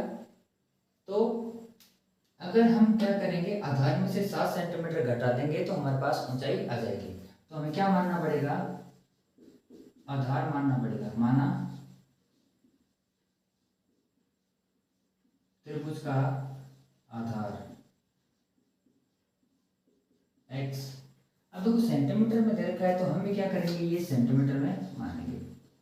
तो अब जो इसकी ऊंचाई है, ऊंचाई यानी लंब, इसको हम लंब भी लिख सकते हैं, वह आधार से 7 कम है, तो भाई ये आधार इससे 7 कम कर देंगे तो ये होगी इसकी ऊंचाई। अब इस समकोण त्रिभुज में एक प्रमेय लगती है, पाइथागोरस प्रमेय इसको हम कहते हैं। तो क्या होता है कि भुजाओं के मध्य एक जो रिलेशन दिया था पाइथागोरस ने,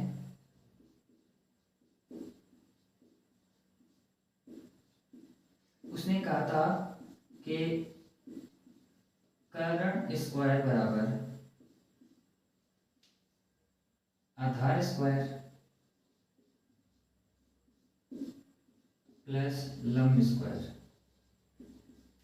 तो कर्ण हमें दे रखा है 13, तो 13 का स्क्वायर बराबर आधार, आधार हमारे पास कितना है x, x का स्क्वायर, और लंब है x माइनस 7, तो x माइनस 7 का होल स्क्वायर। ये हमने इसमें मान रखा है। देखो यहाँ पे समकोण त्रिभुज देने का मतलब यही है कि आपको ये प्रमेय लगानी पड़ेगी, इसलिए इसने समकोण त्रिभुज दिया है। तो 13 का स्क्वायर होता है 169, ये आ गया x स्क्वायर ऐसा का ऐसा, और इसमें हम फॉर्मूला लगाएंगे a माइनस बी का होल स्क्वायर। तो क्या फॉर्मूला बनता है a square plus b square. B कितना है 7 और 7 का स्क्वायर करते ही 49 आ जाएगा। माइनस है तो माइनस लगाएंगे 2ab। a का मतलब x और b का मतलब क्या होता है 7। अब 169 को हम इधर लिख देंगे एक साइड में और x square plus x square क्या हो जाएगा हमारे पास 2x स्क्वायर प्लस 49 माइनस 7 दूनी 14x। अब देखो ये है घात सबसे बड़ी, तो इस 169 को हम इधर लेके आएंगे, उधर क्या रह जाएगा 0। तो हमारे पास क्या लिख सकते हैं हम इसको 2x स्क्वायर, फिर ये x वाला पद लिखते हैं माइनस का 14x प्लस का 49 और माइनस का 169 और बराबर में आ जाएगा 0। क्योंकि इधर कुछ नहीं बचा है तो इसको हम क्या लिख सकते हैं 0 बराबर में इधर लिख सकते हैं। अब थोड़ा और सिंप्लीफाई कर लेते हैं इसको, माइनस का 14x 49 में से 169 नहीं माइनस होते हैं तो उत्तर किस में आएगा माइनस में। तो 169 में से क्या करो 49 घटा देंगे, 9 में से 9 गया 0, 6 में से 4 गया तो 2, यानी कितना आ गया 120 बराबर में आ जाएगा 0। अब देखो इन सब में 2 कॉमन आ रहा है तो 2 कॉमन ले लिया, क्या बचा अंदर एक्स स्क्वायर माइनस 7x और माइनस का 60 बराबर में 0। अब ये 2 आ जाएगा इस 0 के नीचे तो ये क्या हो जाएगा गायब हो जाएगा और फाइनली हमारे पास एक द्विघात समीकरण बन जाती है जो है x square minus 7x minus का 60। अब इसको हम करेंगे गुणनखंड विधि से सरल। एक्स स्क्वायर का गुणांक 1 और अचर पद है 60, तो 60 को 1 से गुणा किया कितना आता है 60, वो भी किसका माइनस का। अब 60 के ऐसे 2 टुकड़े लेने हैं गुणनखंड करने जिनका योग व अंतर तो क्या है 7 है और गुणनफल है 60, तो ये हो जाएगा अपना 12 पंजे 60। आप रेगुलर प्रैक्टिस करोगे तो आपको संख्या देख के पता चल जाएगी, छोटी संख्याओं में। बड़ी संख्याओं में तो क्या पता आपको श्रीधराचार्य विधि है जो इस्तेमाल करनी पड़ सकती है। तो 12 में 5 अगर घटाते हैं तो प्लस का 7 आता है, जबकि हमारे पास किसका है माइनस का। इसका मतलब क्या हुआ कि ये बड़ी संख्या माइनस की और छोटी संख्या प्लस की, और 12 को 5 से गुणा किया तो 60। अब हमें क्या करना पड़ेगा 7x की जगह लिखना है 12x प्लस 5x माइनस 60 बराबर में 0।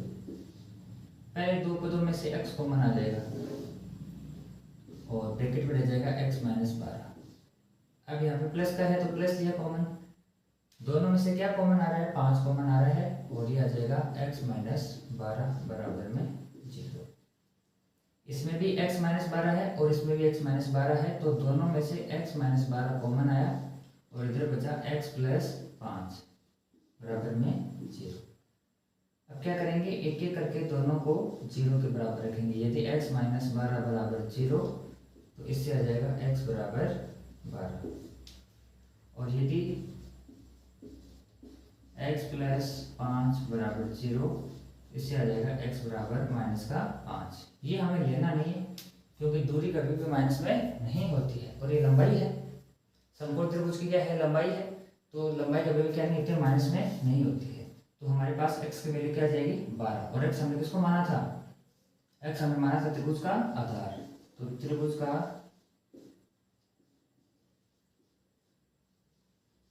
आधार हमारे पास आ गया है कितना 12, और ऊंचाई है जो इससे कितनी कम है 7 कम है, तो 12 में से 7 माइनस किया तो कितना गया 5, यह आएगा सेंटीमीटर में।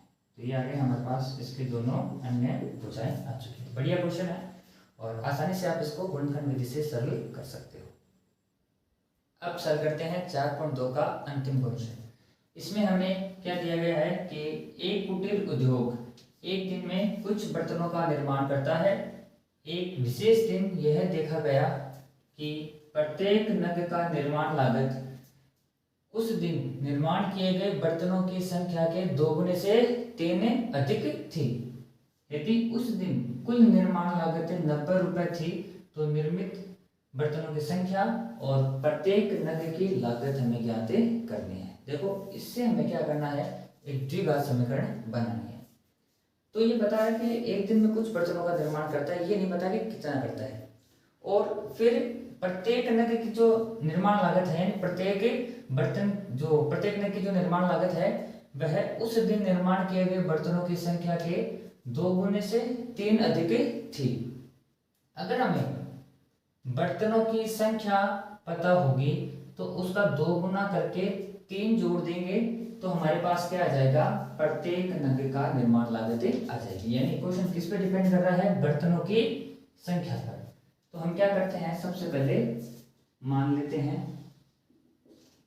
माना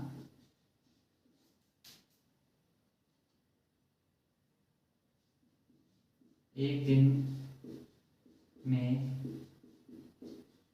निर्मित बर्तन बराबर x। हमने मान लिया कि एक दिन में कितने बर्तन बनते हैं, x बर्तन बनते हैं। फिर क्या है कि उस प्रत्येक नग का निर्माण लागत, तो प्रत्येक नग की निर्माण लागत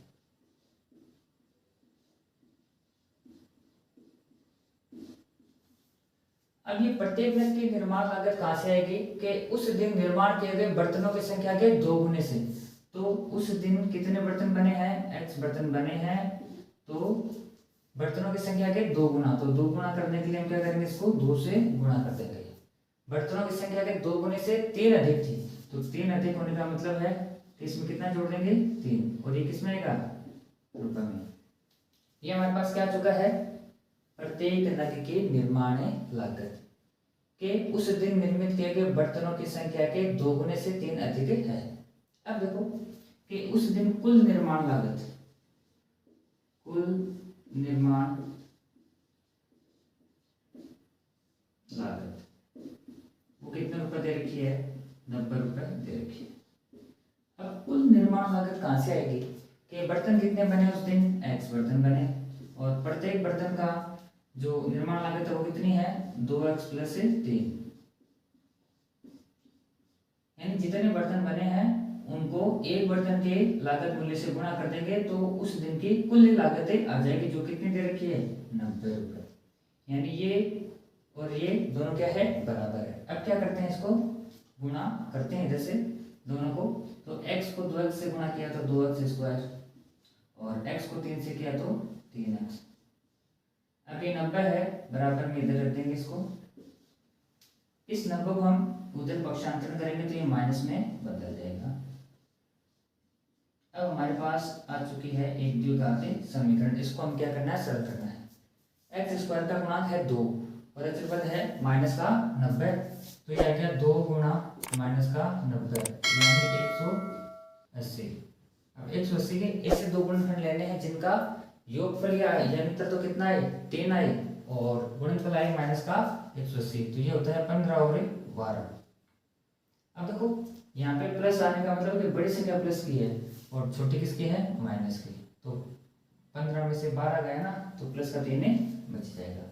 तो क्या करेंगे, 2x स्क्वायर को ऐसा वैसा लिखेंगे और इस 3x की जगह लिख देते हैं 15x माइनस 12x माइनस 90 बराबर में 0। इनमें से सिर्फ x कॉमन आ रहा है तो x लिया हमने, तो क्या बचा 2x प्लस 15। यहाँ पे माइनस, तो माइनस कॉमन ले लेते हैं। इनमें से देखो क्या कॉमन आ रहा है, अधिकतम में 3 कॉमन आ रहा है, तो ये हमने इसमें से 3 कॉमन ले लिया। अब 3 कॉमन लिया है इसमें से, और सॉरी इसमें से 6 कॉमन आ जाएगा। इन दोनों में से कितना कॉमन आ गया, 6 कॉमन आ गया, तो ये बच जाएगा x। अब देखो यहाँ पे दोनों में से माइनस कॉमन आया है, तो ये दोनों किसके बन जाएंगे, प्लस में बन जाएंगे। तो ये आ जाएगा हमारे पास 2x और इधर प्लस का 15 से 90, तो 15 बच जाएगा, बराबर में क्या आ गया, 0। अब हम देख पा रहे हैं कि दोनों ब्रैकेट में हमारे पास संख्या क्या आ रही है, समान आ रही है। तो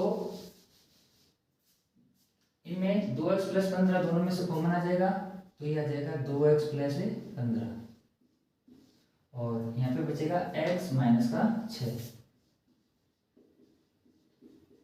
अब देखो इसको अगर 0 के बराबर रखते हैं तो स्पष्ट रूप से दिखाई दे रहा है कि क्या मान आएगा, यदि 2x प्लस 15 बराबर 0, तो 2x बराबर आ जाएगा माइनस का 15 और x बराबर आ जाएगा माइनस का 15/2। तो ये कोई बर्तनों की संख्या नहीं होती है, माइनस में नहीं होती है, ना ही पॉइंटों में होती है। अब रखते हैं इसको, यदि x माइनस 6 बराबर 0, यहाँ से x बराबर आ जाएगा प्लस का 6। x हमने क्या माना था, एक दिन में निर्मित बर्तन, तो निर्मित बर्तन एक दिन में निर्मित बर्तन, कितने बर्तन निर्मित हुए थे उस दिन, 6 बर्तन। और प्रत्येक नग की लागत, प्रत्येक नग की लागत वो कितनी थी, 2x प्लस 3, तो 2 गुणा x की जगह रखेंगे 6 प्लस 3, तो 6 दूनी 12 प्लस 3 कितना आ गया, 15 रुपए। यानी प्रत्येक बर्तन की जो लागत है वो कितना है, 15 रुपए है। और उस दिन कितने बर्तन बने थे, 6, तो 15 छके 90। और हमें ये भी रखा है कि उस दिन कुल निर्माण लागत कितने रुपए बनी है, 90 रुपए बनी है। तो इसका मतलब अपना जो आंसर है वो क्या है, एकदम से सही है। बहुत ही अच्छा सा क्वेश्चन है, आसान सा क्वेश्चन है और एग्जाम में आने लायक है। अब स्टार्ट करते हैं प्रश्नावली 4.3। ये पुराने वाली किताब में 4.4 है, इसका मतलब पुराने वाली किताब में जो 4.3 थी वो इस बार सिलेबस से हट चुकी है। तो अब जो 4.4 है पुराने वाली किताब में, वो है अब नई वाली किताब में कितनी है, 4.3 है। इसका मतलब अब हमारे पास जो पुरानी वाली किताब में प्रश्नावली 4.3 थी वो नहीं पढ़नी है, पुरानी वाली किताब की 4.4 पढ़नी है, जो इस बार 4.3 है। तो इसका हम पहला क्वेश्चन देखते हैं। ये जो द्विघात समीकरण दी गई है, इनकी मूलों की प्रकृति ज्ञात हमें करनी है और यदि मूलों का अस्तित्व हो तो उन्हें ज्ञात कीजिए। अब मैंने आपको जब इस चैप्टर के लिए बेसिक बताया था, तो उसमें मैंने आपको बताया था कि मूलों की प्रकृति ज्ञात करने के लिए हम क्या ज्ञात करते हैं, विविक्तिकर ज्ञात करते हैं। विविक्तिकर का मतलब हो गया b² माइनस 4ac। और ये abc क्या होते हैं, इनके x² वाला जो गुणांक होता है उसको हम कहते हैं a। तो x² का गुणांक इधर है 2, x का गुणांक है माइनस का 3, तो ये माइनस का 3 आ गया, और अचर पद है 5। इस विविक्तिकर को हम d से भी रिप्रेजेंट करते हैं, कैपिटल D से, और ये होता है हमारे पास b² माइनस 4ac। इसको हम कहते हैं विविक्तिकर। इससे हमें पता चलता है कि मूलों की प्रकृति जो कैसी है, वास्तविक है, किस प्रकार की है, मूल वास्तविक है, काल्पनिक है, वास्तविक बराबर है, किस प्रकार के होंगे। तो आइए हम इसको जो है चेक करते हैं। b² यानी माइनस के 3 का स्क्वायर माइनस 4a का मतलब 2 और c का मतलब 5। माइनस वाली संख्या का स्क्वायर करते हैं तो प्लस में बदल जाएगी, 3 का स्क्वायर कितना आ गया 9, माइनस 5 दूनी 10, 10 चौके 40, तो ये आ गया माइनस का 31। अभी जो माइनस 31 है वो है छोटा, किससे, 0 से। तो हम कह सकते हैं जो d है ना इसका, वो छोटा है किससे, 0 से। तो यहाँ पे भी आप देख सकते हो छोटा है किससे, 0 से। और 0 से छोटा होने का या माइनस में होने का मतलब ये होता है कि इसके मूल क्या है, काल्पनिक है। इसके मूल क्या है, काल्पनिक व अस्तित्व नहीं, कोई अस्तित्व नहीं।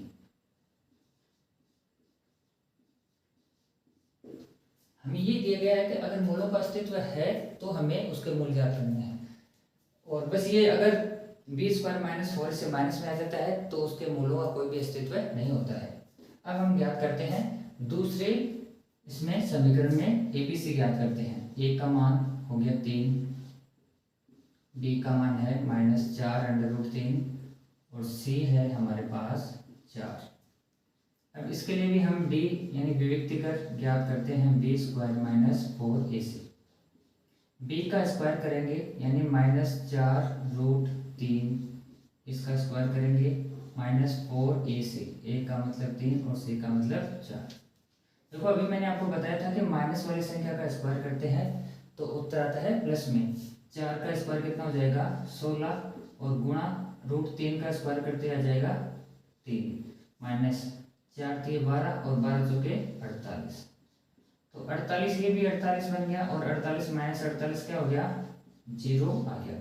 यानी इधर हमारे पास कह सकते हैं डी का मान बी स्क्वायर माइनस 4ac है ना, वो बराबर आ रहा है किसके 0 के।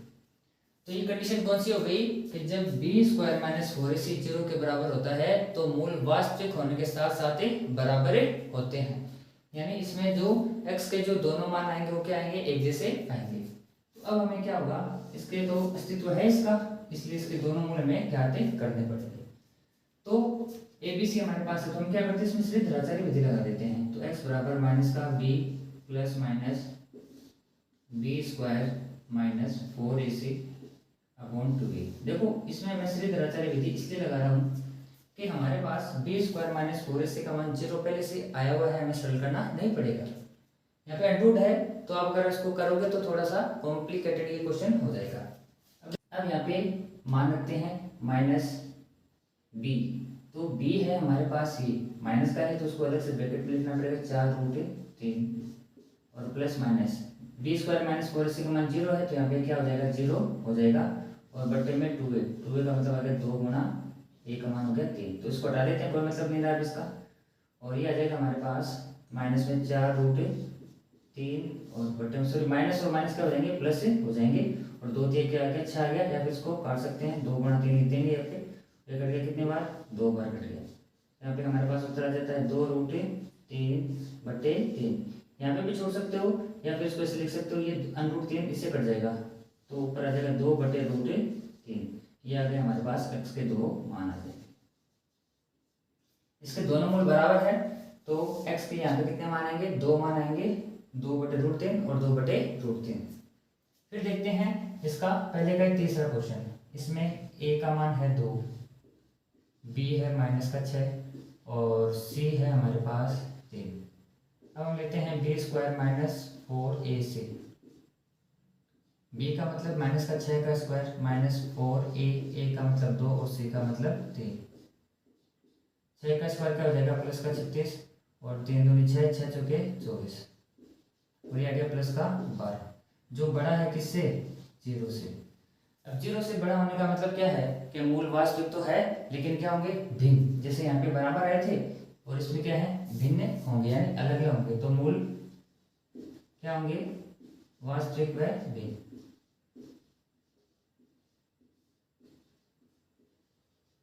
भिन्न होंगे। अब एक चीज ध्यान रखना कि यहाँ पे मूलों का अस्तित्व होगा, जब वास्तविक होंगे तो मूलों का क्या होगा अस्तित्व होगा। तो हमें क्या करना पड़ेगा यहाँ पे इसके मूल ज्ञात करने पड़ेंगे। तो सीधे द्विआचारी विधि ले लेते हैं। इसमें देखो सीधे द्विआचारी विधि हम क्यों ले रहे हैं क्योंकि बी स्क्वायर माइनस 4ac का मान हमारे पास से पहले से ही दिया हुआ है, हमने ज्ञात कर लिया है। तो x बराबर माइनस का b, देखो ये सूत्र है हमारे पास तो इसमें लगा है माइनस। अब b भी किसका है माइनस का है तो माइनस का 6 plus minus √b square minus 4ac जिसका मान कितना है 12, तो अंडर में हमने लिख दिया 12 और बट्टे में आ जाएगा 2a, 2 गुना a है हमारे पास 2, माइनस माइनस क्या हो जाएगा ये प्लस, तो 6 प्लस माइनस ये जो 12 है इसको हम लिख सकते हैं 4 गुना 3 बट्टे में 2 को 2 से गुणा किया तो कितना आ जाएगा 4 आ जाएगा। फिर यहाँ पे आ जाएगा 6 प्लस माइनस, अब देखो अंडर रूट के अंदर 4 है तो 4 का वर्गमूल कितना आता है पूरा पूरा 2 आ जाता है, ये आ गया 2 बाहर, यहाँ पे कितना रह गया 3 रह गया अंडर रूट में, बट्टे में क्या आ जाएगा 4। अब देखो यहाँ पे इन दोनों में से 2 कॉमन आ रहा था तो हमने क्या किया 2 कॉमन ले लिया, यहाँ पे बचा 3 प्लस माइनस ये 2 बाहर चला गया, यहाँ पे सिर्फ क्या रह गया अंडर रूट 3 रह गया और बट्टे में क्या आ गया 4, ये कैंसिल हो जाएगा। तो हमारे पास 2 मान आ गए x के, ठीक है। ये प्लस माइनस का मतलब है एक बार अलग अलग लेंगे एक बार प्लस में लेंगे, तो 3 प्लस रूट 3/2 और दूसरा आ जाएगा माइनस कर लेंगे तो 3 माइनस रूट 3/2, ये आ गए इसके दोनों। तो इस प्रकार हम जो है चेक कर सकते हैं बी स्क्वायर माइनस 4ac के द्विघात समीकरण की प्रकृति क्या होगी। अब हम स्टार्ट करते हैं एक्सरसाइज 4.3 का दूसरा क्वेश्चन। इसमें हमें क्या दिया गया है कि निम्न द्विघात समीकरण में k का ऐसा मान ज्ञात कीजिए कि उसके दो मूल क्या है बराबर है। तो हमें ये दे रखा है कि इस द्विघात समीकरण के दो मूल बराबर है। हम जानते हैं कि दो मूल बराबर होने की कंडीशन क्या होती है, बी स्क्वायर माइनस 4ac वो बराबर होता है किसके, 0 के। ये हमने पहले ही इसके बेसिक कंसेप्ट में जो है सीख लिया था कि एक द्विघात समीकरण के मूल वास्तविक व दोनों समान होते हैं, बराबर होते हैं। उसके लिए कंडीशन होती है बी स्क्वायर माइनस 4ac बराबर 0।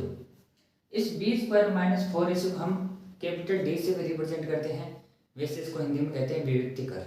तो हमें क्या करना है, ये कंडीशन हमें दे रखी है कि इस द्विघात समीकरण के लिए बी स्क्वायर माइनस 4ac का मान कितना होगा, 0 होगा। तो ये हमारे पास एक द्विघात समीकरण है। तो सबसे पहले क्या करते हैं, हम इसमें से a b और c क्या है लेना है हमें। एक्स स्क्वायर का जो गुणांक है वो हो जाएगा a, x का गुणांक है k, ये हो जाएगा b, और अचर पद है 3, वो हो जाएगा c। अब इस समीकरण के मूल बराबर यानी बी स्क्वायर माइनस 4ac का मान किसके बराबर है, 0 के बराबर है। तो हम क्या करते हैं, इसमें से ये मान इसमें रखते हैं। तो b का स्क्वायर का मतलब k का स्क्वायर माइनस 4 गुणा a का मतलब 2 और c कितना है 3 बराबर में 0। देखो यहाँ पे पहली कंडीशन दे दी गई है कि मूल दोनों बराबर है। तो हम जानते हैं मूलों के बराबर होने की कंडीशन क्या होती है, b square minus 4ac is equal to 0। तो k स्क्वायर माइनस 3 दूनी 6, 6 जो के 24 बराबर क्या आ जाएगा 0। हमें तो k की वैल्यू जो है फाइंड करनी है। तो k स्क्वायर ये माइनस का इधर किस में आ जाएगा, प्लस में। अब यहाँ से देखो कि k की वैल्यू लेनी है और k पे क्या लगा हुआ है, स्क्वायर। तो स्क्वायर हटाने के लिए दोनों पक्षों का हमें वर्गमूल लेना होता है। इस साइड का वर्गमूल लेंगे तो सिर्फ क्या रह जाएगा, k रह जाएगा, और इधर आ जाएगा प्लस माइनस में √24।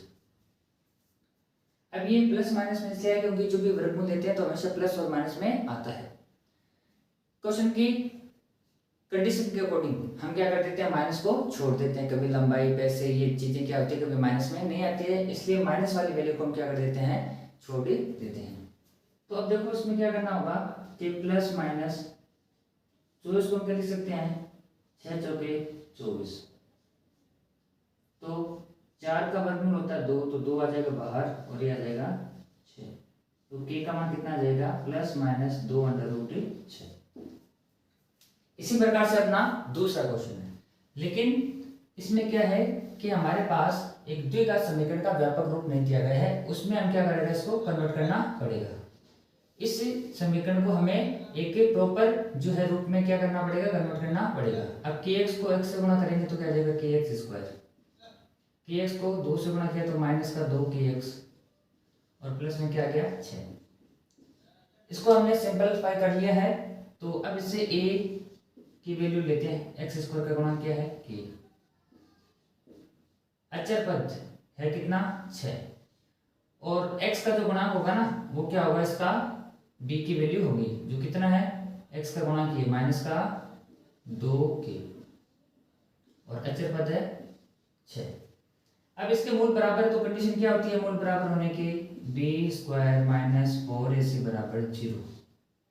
b ये रहा तो minus 2k square minus 4a का मतलब कितना है k, और c कितना है 6 बराबर कितना आ जाएगा 0।